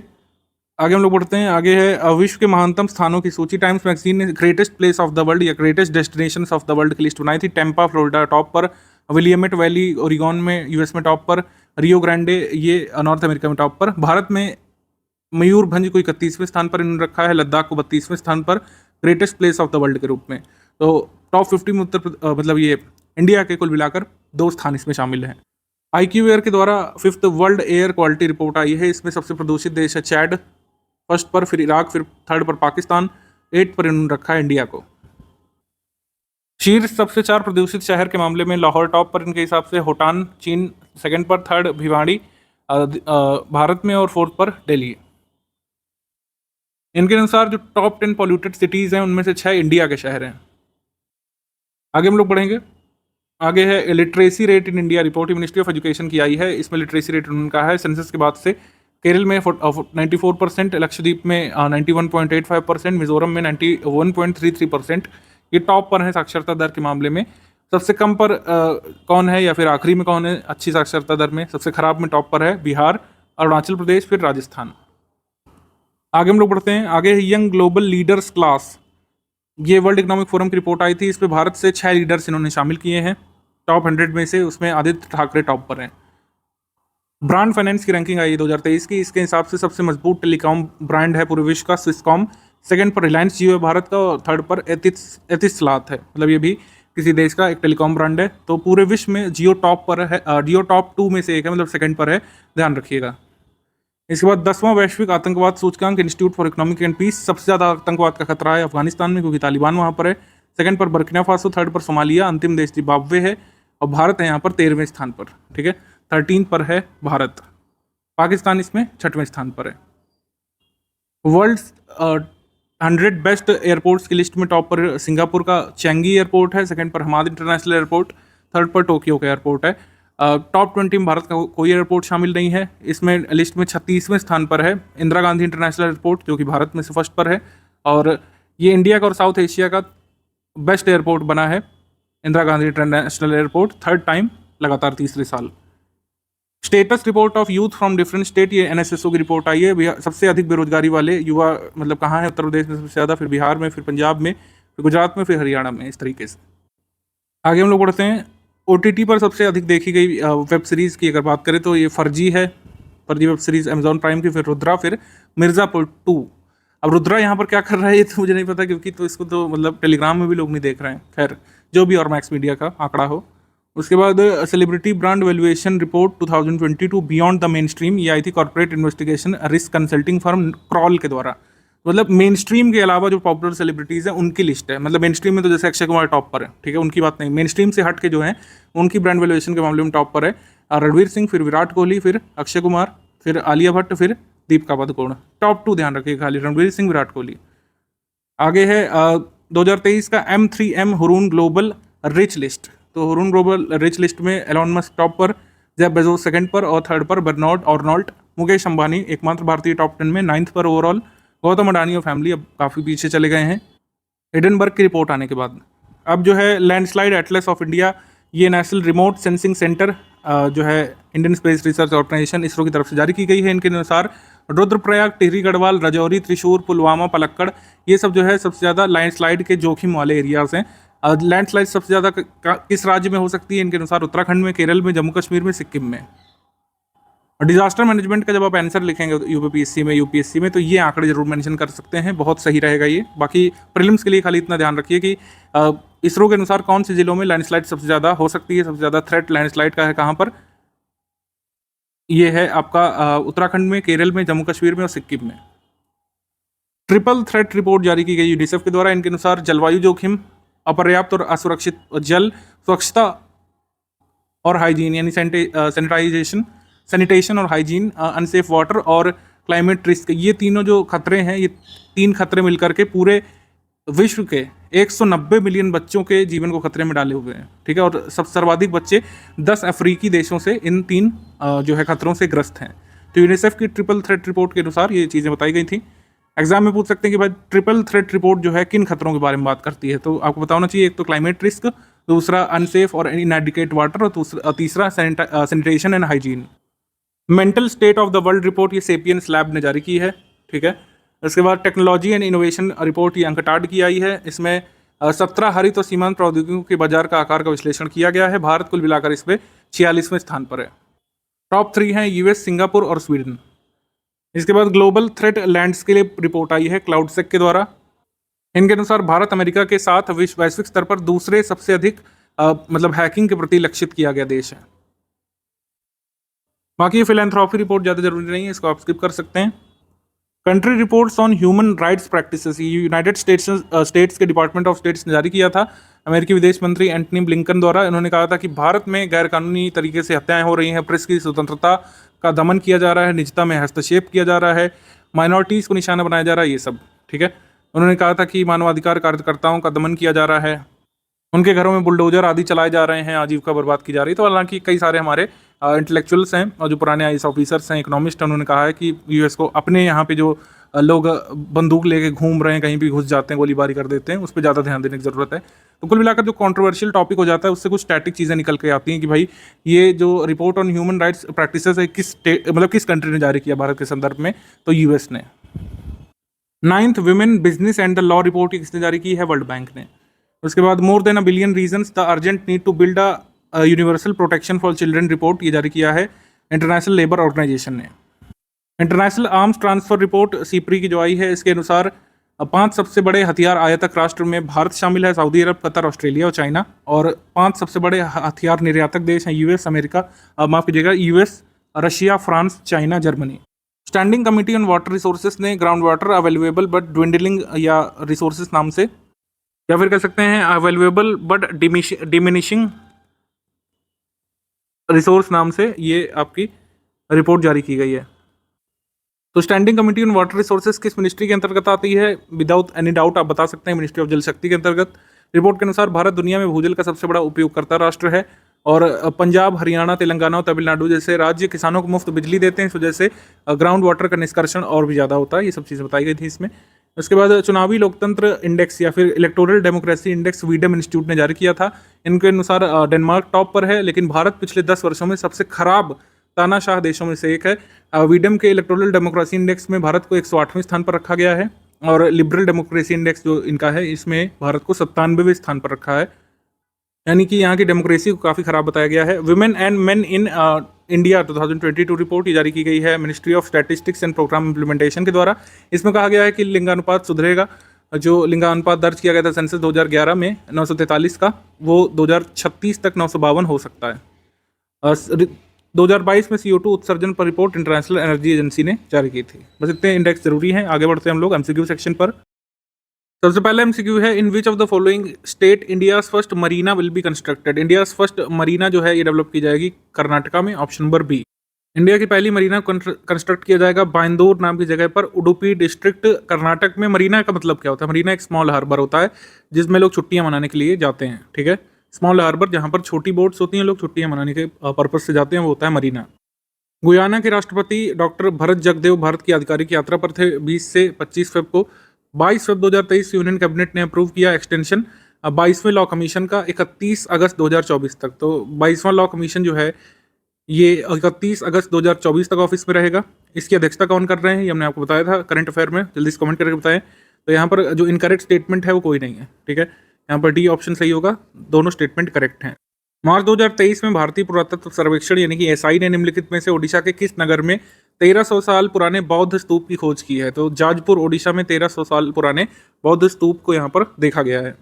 ये इंपॉर्टेंट ये है और काफ़ी एग्जाम में पूछे जाने लायक है। सुप्रीम कोर्ट ने के.एम. जोसेफ की अध्यक्षता वाली पीठ ने कहा था, 5 न्यायाधीशों की कॉन्स्टिट्यूशनल बेंच ने कहा था कि राष्ट्रपति द्वारा चुनाव आयुक्तों की नियुक्ति कैसे की जाएगी, इसको रिकमेंड कौन करेगा। अभी तक क्या होता था, अभी तक होता था कि प्रधानमंत्री की अध्यक्षता वाली केंद्रीय मंत्रिपरिषद की सलाह पर चुनाव आयुक्तों की नियुक्ति करते थे प्रेसिडेंट जी। लेकिन अब सुप्रीम कोर्ट ने कहा है कि leader of opposition of Lok Sabha, chief justice of supreme court और प्राइम मिनिस्टर, ये समिति होगी और ये रिकमेंड करेंगे कि कौन चुनाव आयुक्त बनेगा कौन नहीं।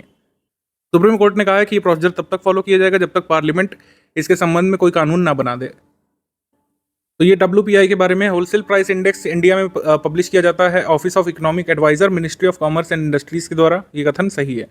अब कह रहे हैं कि ऑल इंडिया WPI का जो आधार वर्ष है ये 2005 से बढ़ा करके 2011-12 किया गया था 2017 में। तो इस समय जो हमारा बेस ईयर है WPI का वो क्या लिया जाता है 2011-12। तो ये भी सही स्टेटमेंट है। यहाँ पर हमारा करेक्ट ऑप्शन हो जाएगा ए, बोथ 1 and 2 करेक्ट।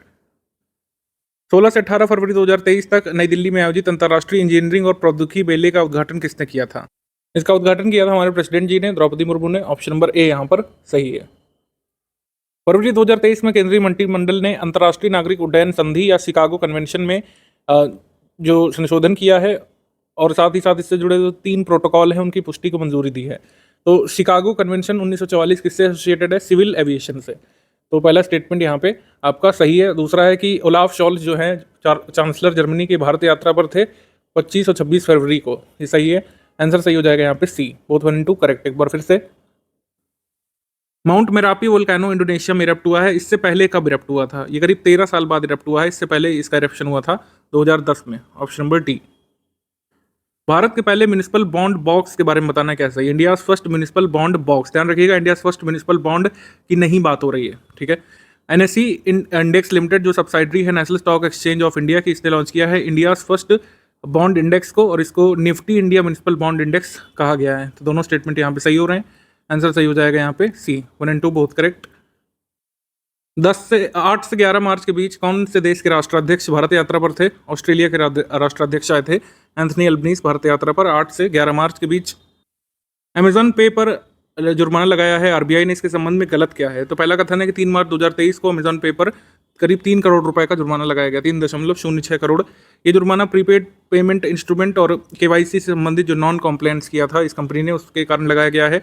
निपटान प्रणाली अधिनियम यानी कि आपका payments and settlement systems act 2007 के तहत धारा 30 के तहत, इस अधिनियम की धारा 30 के तहत RBI ने पेनल्टी लगाई है।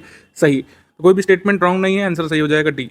हमारे एग्जाम में सिर्फ इतना पूछ सकते हैं कि मार्च मंथ में किस पेमेंट एग्रीगेटर पर RBI ने जुर्माना लगाया, तो इसका आंसर आप लगाएंगे अमेजॉन पे। इसके बाद है कि अभय बाकरे जो कि डायरेक्टर जनरल हैं ब्यूरो ऑफ एनर्जी एफिशिएंसी के, उनके अनुसार भारत विश्व का सबसे बड़ा कार्बन मार्केट किस वर्ष तक बन जाएगा? इनके अनुसार भारत विश्व का सबसे बड़ा कार्बन मार्केट होगा 2030 तक। मरीसू कन्नड़ दिम दिमावा के संबंध में क्या सही? तालकटोरा स्टेडियम में इसका आयोजन हुआ था। ये कल्चरल फेस्टिवल है एक और इसमें हिस्ट्री ऑफ कन्नड़ा को शो किया गया था, मतलब कर्नाटका हिस्ट्री को शो किया गया था। और PM का विजन जो है एक भारत श्रेष्ठ भारत का, उसके तहत इसका आयोजन हुआ था। एक भारत श्रेष्ठ भारत जो है उसके तहत स्टेट्स की पार्टनरशिप होती है।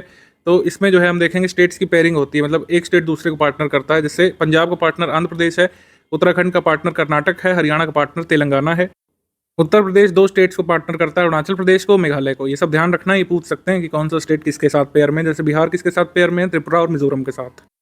लैंडलॉक्ड पूर्वी अफ्रीकी देश बुरुंडी ने 30 वर्षों में पहली बार पोलियो महामारी फैलने की घोषणा वहाँ पे की है। सही है। और उसके बाद इलेक्ट्रॉनिक सूचना प्रौद्योगिकी मंत्रालय ने शिकायत अपीलीय समिति पोर्टल का शुभारंभ किया है। ये भी सही है, आंसर सही हो जाएगा यहाँ पर सी, बोथ 1 and 2 करेक्ट। इसके बाद भारत ने 27 जनवरी 2023 से शीर्ष सूचीबद्ध प्रतिभूतियों में ट्रेड +1 यानी T1 समझौता चक्र सेटलमेंट शुरू करने वाला विश्व का दूसरा देश बन गया है। पहला ऐसा करने वाला कंट्री कौन सा था? ट्रेड +1, ये था आपका चाइना। कुछ नहीं इसमें, बस ये है कि अगर आप ट्रेड परचेज करते हैं या फिर सेल करते हैं तो जो डीमैट अकाउंट में जो ट्रांजैक्शन है वो रिफ्लेक्ट करने लगता है 24 घंटे में। पहले ऐसे भारत में व्यवस्था थी कि 48 घंटे बाद लोगों के डीमैट अकाउंट में आता था कि उन्होंने प्रतिभूति बेची है या फिर खरीदी है। अगला प्रश्न, हाल ही में दक्षिण अफ्रीकी देश पेरू में चक्रवात आया था याकू, उसके कारण वहाँ पर इमरजेंसी लगाई गई थी। सही है। उसके बाद है कि न्यूजीलैंड में एक चक्रवाती तूफान आया था उत्तरी द्वीप पर, गैब्रियल नाम का। ठीक है, तो ये भी सही है। तो याकू कहाँ आया था? पेरू में। और गैब्रियल कहाँ पर आया था? न्यूजीलैंड में। आंसर सही हो जाएगा यहाँ पर C, both 1 and 2 correct. World culture festival 2023, इसका आयोजन कहाँ पे होगा? वॉशिंगटन में होगा 29 सितंबर से 1 अक्टूबर के बीच। अभी से बता दिया गया है, 4th वर्ल्ड कल्चर फेस्टिवल। और इसको ऑर्गेनाइज किया जाएगा आर्ट ऑफ लिविंग के द्वारा, श्री श्री रविशंकर जिसके फाउंडर है। और प्रीवियस एडिशन ये हुआ था बेंगलुरु में, कह रहे हैं ये रॉन्ग है। ठीक है, ये स्टेटमेंट रॉन्ग है, ये दोनों स्टेटमेंट करेक्ट है। तो हमारा आंसर सही हो जाएगा 2 ओनली, क्योंकि इसमें रॉन्ग पूछा है। लास्ट एडिशन जो ये हुआ था ये दिल्ली में हुआ था 2016 में, अब की बार हो रहा है वॉशिंगटन में। तो आंसर सही हो जाएगा यहाँ पर बी। एलोरा जनता अंतर्राष्ट्रीय महोत्सव का आयोजन कहाँ पर हुआ था? तो ये हुआ था छत्रपति संभाजी नगर में, ऑप्शन नंबर ए। भारत का प्रथम सेमीकंडक्टर संयंत्र कहाँ पर स्थापित किया जाएगा? तो धोलेरा स्पेशल इन्वेस्टमेंट रीजन, जो कि अहमदाबाद के पास है गुजरात में, वहाँ पर किया जाएगा, ऑप्शन नंबर सी। भारत का पहला सेमीकंडक्टर संयंत्र लगाया जाएगा अहमदाबाद गुजरात में। वेदांता और इलेक्ट्रॉनिक्स मैन्युफैक्चरर फॉक्सकॉन के बीच यहाँ पर समझौता हुआ है। गुजरात के धोलेरा में इंडिया फर्स्ट सेमीकंडक्टर प्लांट की स्थापना की जाएगी। निर्मला सीतारमण जी ने किस झील का दौरा किया था और सेना के जवानों से मुलाकात की थी? तो गुरुडोंगमार लेक जो है सिक्किम में, यहाँ का दौरा इन्होंने किया था निर्मला सीतारमण जी ने, ऑप्शन नंबर सी यहाँ पे सही है। ये झील कहाँ पे है? सिक्किम में है। ईस्ट अफ्रीकन रिफ्ट के बारे में क्या सही? 2020 में एक स्टडी आई थी कि नया ओशियन बेसिन क्रिएट हो सकता है, यानी अफ्रीका कॉन्टिनेंट और फट सकता है। ठीक है, अफ्रीकन कॉन्टिनेंट सेपरेट होगा और ईस्ट अफ्रीकन रिफ्ट वैली जो कि 56 किलोमीटर तक चौड़ी है और इथोपियन डेजर्ट में जाकर के बंद हो जाती है, इसको देखा गया था 2005 में। अच्छा, इसको थोड़ा मैप में देख लेते हैं। ये यहाँ पे आप देख सकते हैं, ईस्ट अफ्रीकन रिफ्ट जो है वो यहाँ पर है अफ्रीका की। यहाँ पर ये कह रहे हैं कि यहाँ से होगा सेपरेशन। ठीक है, इस तरीके से, और ये बढ़ते बढ़ते बढ़ते बढ़ते यहाँ से पूरा हो जाएगा और एक तरीके से ये अफ्रीका कॉन्टिनेंट ये टूट जाएगा यहाँ से। तो यहाँ के जो कंट्रीज़ हैं वो अलग हो जाएंगे, यहाँ पर एक नया ओशियन बेसिन क्रिएट हो सकता है। ठीक है, ये हालांकि स्टडी है, ये चीज़ें 1-2 साल में नहीं होती हैं, ये आपको दशकों के बाद ऐसा देखने को मिल सकता है कि अफ्रीका के इधर से 2 टुकड़े हो जाएं। इसमें दोनों स्टेटमेंट सही है, आंसर सही हो जाएगा 1 and 2 both correct. Olectra Greentech limited company ने भारत के पहले हैवी ड्यूटी इलेक्ट्रिक डंपर के भारतीय ऑटोमोबाइल नियामक एजेंसियों से एक होमोलोगेशन प्रमाण पत्र प्राप्त किया है। होमोलोगेशन प्रमाण पत्र का ये मतलब होता है कि भारतीय स्टैंडर्ड्स के हिसाब से वो व्हीकल रोडवर्दी है कि नहीं, या फिर जो सर्टेन स्पेसिफिक क्राइटेरिया है गवर्नमेंट के उसको पूरा करता है कि नहीं। तो इसके लिए इन्होंने अप्लाई किया है। World first 200 metre tall bamboo crash barrier लगाया गया है वाणी वरोरा हाईवे पर, विदर्भ मध्य प्रदेश में, विदर्भ महाराष्ट्र में, माफ़ कीजिएगा। और इसको कहा जा रहा है बाहुबल्ली। ये बल्ली जो है शब्द यानी कि स्टंप से आया है। तो यहाँ पर 200 metre tall bamboo crash barriers लगाए गए हैं, इन्हीं बल्लियों को बाहुबल्ली कहा जा रहा है। ठीक है, ये ध्यान रखिएगा। आंसर सही हो जाएगा इसमें सी, 1 and 2 बोथ करेक्ट, सी। वसंत विषु यानी कि वर्नल इक्विनॉक्स जो फिनोमिना है ये कब आया था 2023 का? ये आया था 21 मार्च को, ऑप्शन नंबर बी। ये वर्नल इक्विनॉक्स से 2 बार होते हैं ईयर में, 23 सितंबर को और 21 मार्च को, जब सन डायरेक्टली इक्वेटर के ऊपर होता है। फ्लोरिडा में हर साल रेड टाइड देखने को मिल जाता है इस सीजन तक, इस बार थोड़ा पहले आ गया है। तो फ्लोरिडा में करेना ब्रेविस नामक एल्गी की प्रजाति होती है, उससे एक रेड टाइड होता है। ये एल्गी के ब्लूम के कारण होता है, एल्गल ब्लूम आपने पढ़ा होगा एनवायरनमेंट में। तो ये एक एल्गल ब्लूम हो जाता है फ्लोरिडा के पास, और ये 1800 से लेकर अभी तक हर साल आपको देखने को मिल जाता है गल्फ ऑफ मैक्सिको में।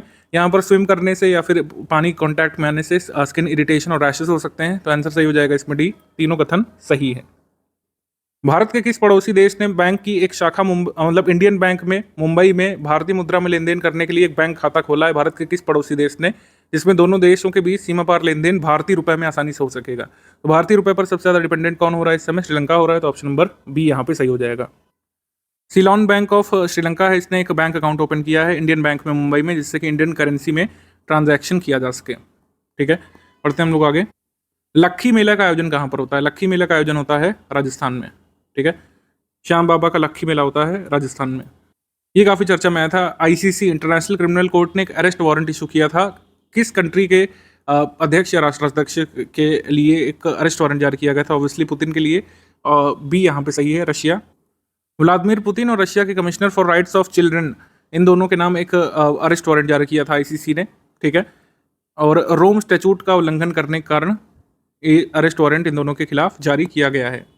मार्च 2023 में गुजरात सरकार ने गिर वन राष्ट्रीय उद्यान से किस वन्यजीव अभ्यारण्य में अपने 40 एशियाटिक लॉयंस को स्थानांतरित करने की योजना बनाई है? तो बरदा वाइल्ड लाइफ सेंचुरी को खोजा गया है कि जिसमें गिर जैसे फीचर्स है, एनवायरनमेंट है, इकोसिस्टम है, जहां पर एशियाटिक लॉयंस निवास कर सकते हैं। गिर नेशनल पार्क से करीब 100 किलोमीटर दूर बरदा वन्यजीव अभयारण्य, जहाँ पर गिर जैसी ही सारी फीचर्स है, नेचुरल फीचर्स, जहाँ पर लॉयन आसानी से निवास कर सकते हैं। राइट टू हेल्थ विधेयक पारित करने वाला पहला स्टेट या यूटी कौन बना है? राजस्थान बना है। हालांकि वहाँ पर डॉक्टर सड़क पर हैं, इसका विरोध कर रहे हैं, ठीक है, कि ये जो है डॉक्टर और पेशेंट के संबंधों को बिगाड़ देगा, और प्लस डॉक्टरों के बारे में यहाँ पे नहीं सोचा गया है, ऐसा डॉक्टरों को वहाँ पर कहना है। तो राज्य विधानसभा में स्वास्थ्य का अधिकार विधेयक पारित करने वाला देश का पहला राज्य बन गया है राजस्थान। भारत का पहला वातानुकूलित कंडेंसर वाला पहला सुपर क्रिटिकल प्लांट जो है, इसके संबंध में क्या सही है? Countries largest integrated power generating company NTPC ने स्टार्ट किया है कॉमर्शियल ऑपरेशन ऐसे फर्स्ट यूनिट का कर्णपुरा झारखंड में, जहां पर सुपर क्रिटिकल प्लांट है एयर कंडीशन कंडेंसर वाला। नॉर्थ कर्णपुरा प्लांट जो है, इसकी टोटल कैपेसिटी करीब 2000 मेगावाट होगी, और ये कहा जा रहा है कि ये क्रिटिकल प्लांट जिसमें एयर कंडीशन कंडेंसर लगा रहेगा हर साल, काफ़ी सारे पानी की बचत करेगा, ठीक है। तो आंसर सही हो जाएगा हमारा डी, सारे कथन यहाँ पे सही है। मैसेंजर आरएनए टीकों का निर्माण की सुविधा प्रदान करने वाला पहला अफ्रीकन कंट्री कौन बन गया है? Rwanda, option number B Rwanda. निम्नलिखित में से कौन सा देश यूक्रेन को लड़ाकू विमान MiG-29 लड़ाकू जेट फाइटर प्रदान करने वाला पहला नाटो सदस्य देश बन गया है? ठीक है, first NATO country to provide fighter helicopters to Ukraine, तो ये बन गया है Poland, option number B Poland. 7/5/2023 को भारतीय अंतरिक्ष अनुसंधान संगठन इसरो ने मेघा ट्रॉपिक्स उपग्रह के अंतरिक्ष में 12 साल पूरा होने के बाद किस महासागर में इसका कह सकते हैं कंट्रोल डिसेंट कंडक्ट किया है, मतलब महासागर में गिराया है इसको। कहाँ पे गिराया है? पैसिफिक ओशन में। इसरो और फ्रेंच स्पेस एजेंसी ने 2011 में अक्टूबर को ये ट्रॉपिकल वेदर क्लाइमेट स्टडीज़ के लिए भेजा था सैटेलाइट, अब उसको डिसेंट कर दिया, यानी गिरा दिया प्रशांत महासागर में। होमोसेक्सुअल और ट्रांसजेंडर कम्युनिटी ने डिमांड की है कि जो ब्लड डोनेशन पर उनको बैन किया गया है, इस बैन को हटा लिया जाए। इसको कब इम्पोज किया गया था इस बैन को? तो इसको इम्पोज किया गया था जब HIV अपने पीक पर था 1980 में, कि गे ट्रांस पर्सन किसी भी तरीके से ब्लड डोनेट ना करें क्योंकि वो हाई रिस्क होता है। तो इस पर एक पिटीशन फाइल किया गया है कोर्ट में कि इसको हटाया जाए। श्रीलंका और IMF के बारे में विचार करना है। मार्च 2023 में IMF के कार्यकारी बोर्ड ने श्रीलंका के लिए एक्सटेंडेड फंड फैसिलिटी को अप्रूव कर दिया है। इसके तहत क्या है कि श्रीलंका जो है अब फाइनेंस ले सकता है 7 बिलियन तक का, और एग्जीक्यूटिव बोर्ड ने इंटरनेशनल मॉनेटरी फंड यानी IMF के ने इस 7 बिलियन में से अभी 2.9 बिलियन का रिलीफ पैकेज अभी अनाउंस किया है श्रीलंका के लिए। हमारा आंसर सही हो जाएगा यहाँ पे डी, तीनों कथन यहाँ पे सही हैं। गुड़ी पाड़वा नाम से उत्सव मुख्य रूप से कहाँ मनाया जाता है? तो गुड़ी पाड़वा ये गोवा में और महाराष्ट्र में मनाया जाता है, आंसर सही हो जाएगा ई। बाकी आंध्र प्रदेश तेलंगाना में इसे अलग अलग नाम से जानते हैं, जैसे तेलंगाना में ये होता है उगादी के नाम से, और कर्नाटक में होता है मतलब ये कर्नाटक में इसे युगादी कहते हैं, और तेलंगाना आंध्र प्रदेश में इसे उगाडी के नाम से जानते हैं। मार्च 2023 में किस राज्य के लिए एक अनूठा कवर गो ग्रीन गो ऑर्गेनिक जारी किया गया था? तो ये जारी किया गया था सिक्किम के लिए। डाक विभाग ने सिक्किम के लिए एक अनूठा कवर गो ग्रीन गो ऑर्गेनिक जारी किया था। श्री राहुल गांधी को जो है सजा सुनाई गई थी सूरत की एक कोर्ट के द्वारा 2 साल की, सेक्शन 499 और 500 IPC के तहत। तो ये नियम है आर्टिकल नंबर 1021E और सेक्शन 8 में। सेक्शन 8 किसमें? रिप्रेजेंटेशन ऑफ पीपल्स एक्ट 1951 के तहत, और भारतीय संविधान के आर्टिकल 102(1)E तो ये कहता है कि संसद द्वारा पारित किए गए किसी कानून के तहत अगर कोई व्यक्ति को सजा हो जाती है तो वो लॉ मेकर नहीं रहेगा, और जितनी उसे सजा दी गई है +6 ईयर के लिए उसको चुनाव लड़ने नहीं दिया जाएगा, और सीट उसी समय से वैकेंट हो जाएगी। तो श्री राहुल गांधी को वायनाड लोकसभा कॉन्स्टिट्यूंसी से मतलब एविक्ट कर दिया गया है इन प्रोविजंस के तहत। ये प्रोविजंस पूछे जा सकते हैं, ध्यान रखिएगा। तांथाई पेरियार वन्यजीव अभयारण्य जो घोषित किया गया है ये तमिलनाडु में है। तमिलनाडु का 18वां वन्यजीव अभयारण्य है, सही। मेनली ये याद रखना है, बाकी ये आप इंटरनल आप इसको छोड़ सकते हैं कि कहाँ है और इसमें ये कौन कौन है, ठीक है, इसको छोड़ सकते हैं। हालांकि इसका आंसर सही आंसर हो जाएगा डी। आपको मुख्य तौर पर ध्यान रखना है कि थानथाई पेरियार जो ये वाइल्ड लाइफ सेंचुरी कहाँ पर है, घोषित की गई है नई, तमिलनाडु में। सेती नदी 6 जल विद्युत परियोजना के बारे में क्या सही है? मार्च 2023 में निवेश बोर्ड नेपाल ने NHPC लिमिटेड जो कि एक भारतीय कंपनी है, यहाँ पर जो प्रस्तावित सेती नदी पर 450 मेगावाट का जल विद्युत परियोजना बनने वाली है, इसके व्यवहार्यता अध्ययन यानी कि फिजिबिलिटी स्टडी करने के लिए मंजूरी मिल गई। NHPC इसकी फिजिबिलिटी स्टडी करेगा कि क्या इसको बनाया जा सकता है। सेती नदी जो है ये ट्रिब्यूटरी है गंडकी या फिर नारायणी रिवर की, ध्यान रखिएगा। आंसर सही हो जाएगा C, 1 and 2 both correct, C. Asia के सबसे बड़े 4 मीटर के इंटरनेशनल लिक्विड मिरर टेलीस्कोप को कहाँ पर स्थापित किया गया है और किसके द्वारा?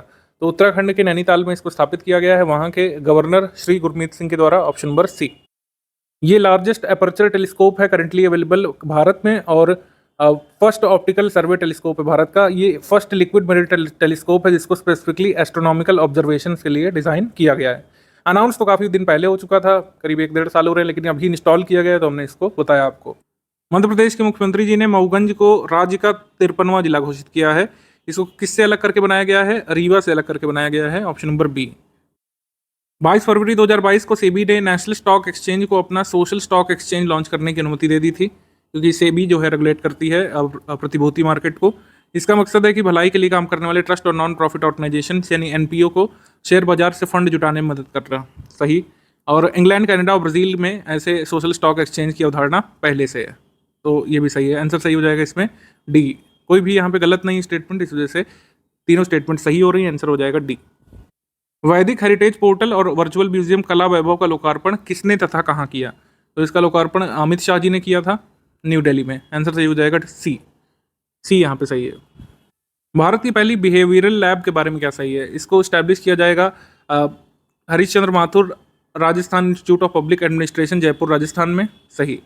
और चीफ मिनिस्टर अशोक गहलोत ने अप्रूव कर दिया है इसको सेटअप करने के लिए, और ये स्टेट ऑफ आर्ट टेक्नोलॉजी से लेस होगा। सही। आंसर सही हो जाएगा यहाँ पर डी। सारे कथन सही हैं। डी। हाल ही में लंदन बुक ऑफ रिकॉर्ड्स द्वारा किस राज्य को विश्व के पहले जैविक प्रदेश या फिर state world's first organic state के रूप में मान्यता दी गई है? तो ऑब्वियसली सिक्किम है। ठीक है, ऑप्शन नंबर बी। और इसे तो 2018 में ही इंडिया फर्स्ट ऑर्गेनिक स्टेट का दर्जा मिल चुका है। ये यूपीपीएससी के 2019 के प्रीलिम्स में पूछा भी जा चुका है। एचडीएफसी बैंक और एचडीएफसी लिमिटेड का जो विलय होने जा रहा है, इसके बारे में क्या कथन सही है? नेशनल कंपनी लॉ कोर्ट ने अप्रूव कर दिया है कि एचडीएफसी लिमिटेड और एचडीएफसी बैंक का विलय कर दिया जाए, और ये अब तक का कॉर्पोरेट इतिहास में सबसे बड़ा विलय अगर हुआ तो हो सकता है। और ये मर्जर एक मेगा बैंकिंग एंटिटी क्रिएट करेगा, जिसमें India's largest housing finance company यानी कि एचडीएफसी लिमिटेड होगी, और इंडियाज लार्जेस्ट प्राइवेट बैंक यानी एचडीएफसी बैंक होगा। तो सारे कथन यहाँ पर सही है। आंसर सही हो जाएगा डी। उपभोक्ता मामलों के विभाग ने कहा है कि 31 मार्च 2023 के बाद 6 अंकों के हॉलमार्क यूनिक आइडेंटिफिकेशन संख्या के बिना हॉलमार्क वाले सोने के गहने या सोने की कलाकृतियां की बिक्री पर रोक होगी, और ये ऑर्डर पास किया गया है bureau of Indian standards act 2016 के तहत। ठीक है, और मेन ऑब्जेक्टिव है जिससे टेस्ट की जा सके ज्वेलरी की क्वालिटी। तो बिना हॉलमार्क यूनिक आइडेंटिफिकेशन नंबर जो कि 6 डिजिट का होता है, उसके बिना ज्वेलरी की सेल नहीं होगी। आंसर सही हो जाएगा यहाँ पर डी। सारे कथन सही हैं। डी। किस देश के पूर्व प्रधानमंत्री को भ्रष्टाचार और मनी लॉन्ड्रिंग के आरोप में गिरफ्तार करवाया गया है वहां पर? मलेशिया में। ऑप्शन नंबर सी, मलेशिया में। फिनलैंड की संसद ने एक लॉ पारित कर दिया है जिससे वो अब नेटो को ज्वाइन करेंगे। ठीक है, 5 डे लॉन्ग योआशांग फेस्टिवल ये हुआ था मणिपुर में। तो योआशांग फेस्टिवल कहाँ पे होता है? मणिपुर में। आंसर सही हो जाएगा यहाँ पर एक बार फिर से सी। 1 2 बोथ करेक्ट। भारतीय रेलवे ने अपनी भारत गौरव डीलक्स एसी टूरिस्ट ट्रेन चलाकर वाइब्रेंट गुजरात राज्य की संस्कृति और आध्यात्मिक विरासत को प्रदर्शित करने के लिए कौन सी यात्रा शुरू की है? यह है गरवी गुजरात यात्रा। ठीक है, गरवी गुजरात यात्रा, ऑप्शन नंबर ए। फिर ये आपने तो सुना ही होगा क्रेडिट स्विस बैंक का संकट। आर्थिक संकट से फंसे स्विट्जरलैंड के क्रेडिट स्विस बैंक को स्विट्जरलैंड के ही यूबीएस बैंक ने खरीद लिया था। ठीक है, तो यहाँ पर कनाडा का यूबीएस बैंक लिखा है, तो ये स्टेटमेंट रॉन्ग है। उसके बाद ये कहा गया था कि भारतीयों के 2022 में करीब 28,000 करोड़ रुपए यहाँ पर क्रेडिट स्विस बैंक में जमा थे। ये सही है। और bankruptcy of Silicon Valley bank famous among startup, it has been closed by US regulatory bodies. US regulatory bodies ने सिलिकॉन वैली बैंक को यूएस में बंद कर दिया था। तो ये भी सही है। आंसर सही हो जाएगा यहाँ पर 1 ओनली, क्योंकि नॉट करेक्ट इस पे पूछा है। 1 ओनली। यूबीएस बैंक है लार्जेस्ट बैंक है स्विट्जरलैंड का, और क्रेडिट स्विस जो है सेकंड लार्जेस्ट बैंक हुआ करता है स्विट्जरलैंड का। अब यूबीएस बैंक ने इसको खरीद लिया, इसका अधिग्रहण कर लिया है। भारत की पहली बुलेट ट्रेन का संचालन कब शुरू किया जाएगा? तो बुलेट ट्रेन का संचालन होगा भारत में 2027 तक, ऑप्शन नंबर सी। कहाँ से कहाँ चलेगी? अहमदाबाद गुजरात से लेकर मुंबई महाराष्ट्र तक ये चलेगी 508 किलोमीटर के इस रूट में सबसे पहले। तो भारत की पहली बुलेट ट्रेन अस्तित्व में आएगी 2027 तक। 37वां अंतर्राष्ट्रीय खाद्य और आतिथ्य मेला, इसका आयोजन हुआ था प्रगति मैदान न्यू दिल्ली में। इसका आयोजन किया गया था इंडिया ट्रेड प्रमोशन ऑर्गेनाइजेशन के द्वारा, और इसमें शोकेस किया गया था भारत की हॉस्पिटैलिटी इंडस्ट्रीज को और गुड्स एंड सर्विसेज एंड जो विभिन्न फॉरेन कंज्यूमर्स को पसंद आ सकती हैं हॉस्पिटैलिटी इंडस्ट्री के सर्विसेज, उसको शोकेस किया गया था। आंसर सही हो जाएगा इसमें डी। सारे कथन सही। आर्कोलॉजिस्ट ने पर्शियन गल्फ में एक आइलैंड है सिनिया में, वहाँ पर यूएई के लोगों ने यहाँ पर एक प्री इस्लामिक टाइम्स का एक सिटी खोजा है, पर्ल सिटी। ठीक है, तो ये पहला स्टेटमेंट करेक्ट है। दूसरा स्टेटमेंट कह रहा है इंडिया के एग्रीकल्चर मिनिस्टर नरेंद्र सिंह तोमर जी ने एक डिजी क्लेम नामक का प्लेटफॉर्म शुरू किया था नेशनल क्रॉप इंश्योरेंस पोर्टल पर, जिससे कि लोगों को त्वरित क्लेम मिल सके प्रधानमंत्री फसल बीमा योजना जैसी क्रॉप इंश्योरेंस स्कीम का। तो सही है ये, C 1 2 बोथ करेक्ट, सी। अगला प्रश्न है कि केंद्रीय सड़क परिवहन और राजमार्ग मंत्री नितिन गडकरी जी के अनुसार भारत किस वर्ष तक हाईवे बुनियादी संरचनाओं को संयुक्त राज्य अमेरिका के स्तर तक पहुंचाने की योजना बना रहा है। तो संयुक्त राज्य स्तर के हाईवे संरचनाओं की बराबरी भारत कर सकता है 2024 तक इनके अनुसार। बंदरगाह, नौवहन और जलमार्ग मंत्रालय के रियल टाइम प्रदर्शन निगरानी डैशबोर्ड सागर मंथन का वर्चुअल उद्घाटन किसने किया? सर्बानंद सोनोवाल ने, ऑप्शन नंबर सी। नेट्रॉन नामक एक अल्कलाइन झील है, ये अभी चर्चा में थी, ये कहाँ पर है? तो नेट्रॉन झील है तंजानिया में, ऑप्शन नंबर बी तंजानिया। भारतीय तैराक रमेश शेलार के संबंध में क्या सही है? पुणे के हैं ये और 21 वर्ष से कम उम्र में श्रीलंका के तलाई मन्नार से तमिलनाडु के धनुषकोडी तक पाक जलडमरू मध्य को सबसे तेज गति से पारित करने वाले बन गए हैं। ठीक है, तो इनका ये रिकॉर्ड है और इनको Limca book of world record में भी नाम ये दर्ज करा चुके हैं बांग्ला चैनल पार करके। तो तीनों स्टेटमेंट सही है, आंसर सही हो जाएगा डी। आगे बढ़ते हैं हम लोग। रेल मंत्रालय के अनुसार भारतीय रेलवे ने किस वर्ष तक शुद्ध शून्य कार्बन उत्सर्जक बनने का लक्ष्य रखा है? तो भारतीय रेलवे पूरी तरीके से नेट जीरो कार्बन एमिटर बनना चाहता है 2030 तक। तो इंडियन रेलवे ने नेट जीरो कार्बन एमिटर बनने का टारगेट रखा है 2030 तक। हालांकि इसको 2 फेजेस में पूरा किया जाएगा। सबसे पहले complete transition to electric train, पूरी तरीके से इलेक्ट्रिक ट्रेन पर ट्रांजिशन ये हासिल किया जाएगा लक्ष्य 2023 के दिसंबर तक, यानी इसी साल तक। कई सारे स्टेट्स आपने देखा होगा हो रहे हैं धीरे धीरे, जैसे उड़ीसा हो रहा है, हरियाणा हो रहा है 100% इलेक्ट्रीफाइड रेलवे वाला स्टेट। तो ये हो रहा है धीरे धीरे टारगेट पूरा, और पूरी तरीके से रिन्यूएबल सोर्सेज पर डिपेंड होना चाहता है। सारे रेलवे स्टेशन, रेलवे ट्रेन को पार करना चाहता है रेलवे रिन्यूएबल सोर्सेज से वर्ष 2030 तक। ये आरओ में भी पूछा गया था 5 दिसंबर 2021 को आरओ का प्रीलिम्स हुआ था। ये बहुत ज़रूरी है, एग्जाम में पूछा भी जा सकता है। Ministry of road transport highways के जो मिनिस्टर हैं नितिन गडकरी जी ने भारत के पहले मिथेनॉल पावर्ड बस को कहाँ पे यहाँ पे संचालित किया था, उद्घाटन किया था? बेंगलुरु में। ठीक है, आंसर हो जाएगा सी।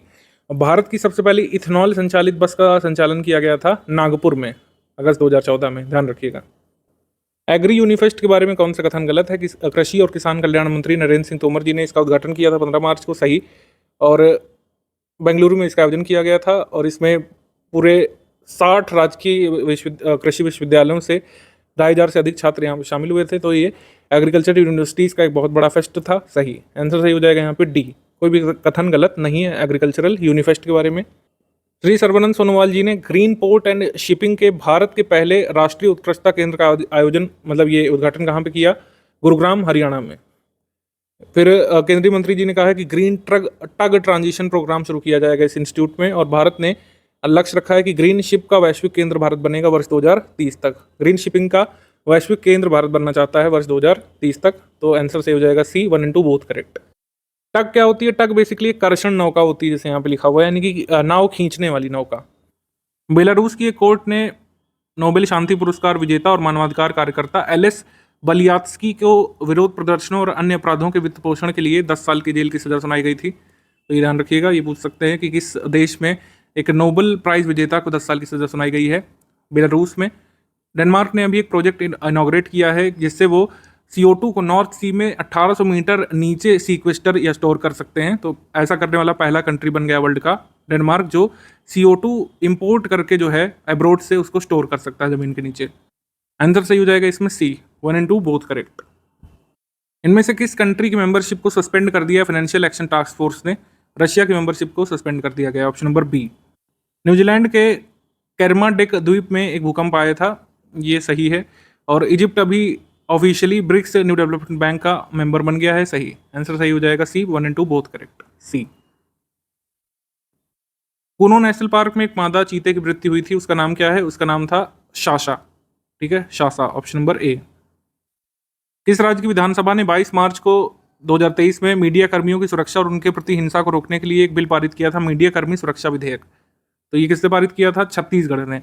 और ये दूसरा ऐसा स्टेट है जिसने मीडिया कर्मियों के प्रोटेक्शन के लिए ये बिल पारित किया है। ऐसा करने वाला पहला स्टेट था महाराष्ट्र। आगे बढ़ेंगे हम लोग।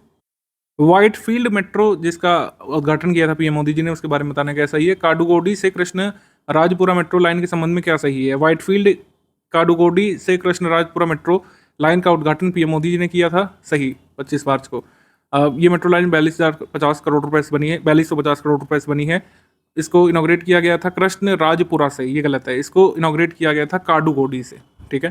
तो इसमें हमको बताना है कि सही कथन कौन सा है। सही कथन है सी, 1 and 2 ओनली। इसको कहा जा रहा है कि नई metro line ease of living को बूस्ट करेगी बेंगलुरु के लोगों के लिए।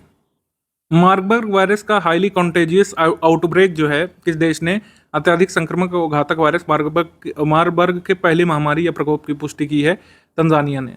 Option number C, Tanzania. गलत कथन या कथनों का चयन करना है। मार्च 2023 में ब्रिटेन में नशे के रूप में उपयोग की जाने वाली लॉफिंग गैस का प्रतिबंध लगा दिया गया है।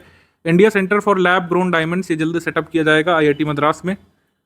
यूएस ने अभी मैकमोहन लाइन जो है चाइना और अरुणाचल प्रदेश के बीच, इसको एक इंटरनेशनल बॉर्डर के रूप में रिकॉग्नाइज किया है और अरुणाचल प्रदेश को एक इंटीग्रल पार्ट बताया है इंडिया का। तो ये सही है, तीनों स्टेटमेंट गलत कोई भी नहीं है, आंसर सही हो जाएगा डी। छत्रपति शिवाजी महाराज के जीवन पर आधारित थीम पार्क शिव सृष्टि के प्रथम चरण का उद्घाटन पुणे में गृह मंत्री अमित शाह जी ने किया है, सही। बोकारो झारखंड में राजकीय कुक्कुट फार्म से प्राप्त नमूनों से भारतीय कृषि अनुसंधान परिषद आईकार का जो राष्ट्रीय उच्च सुरक्षा पशु रोग संस्थान है भोपाल का, इसने एवियन इन्फ्लुएंजा H5N1 का पता लगाया है और जो है और कहा गया है कि झारखंड में इसके स्प्रेड को रोकने के लिए जरूरी ऑपरेशंस करने पड़ेंगे। तो हमारा आंसर सही हो जाएगा सी, 1 and 2 बोथ करेक्ट।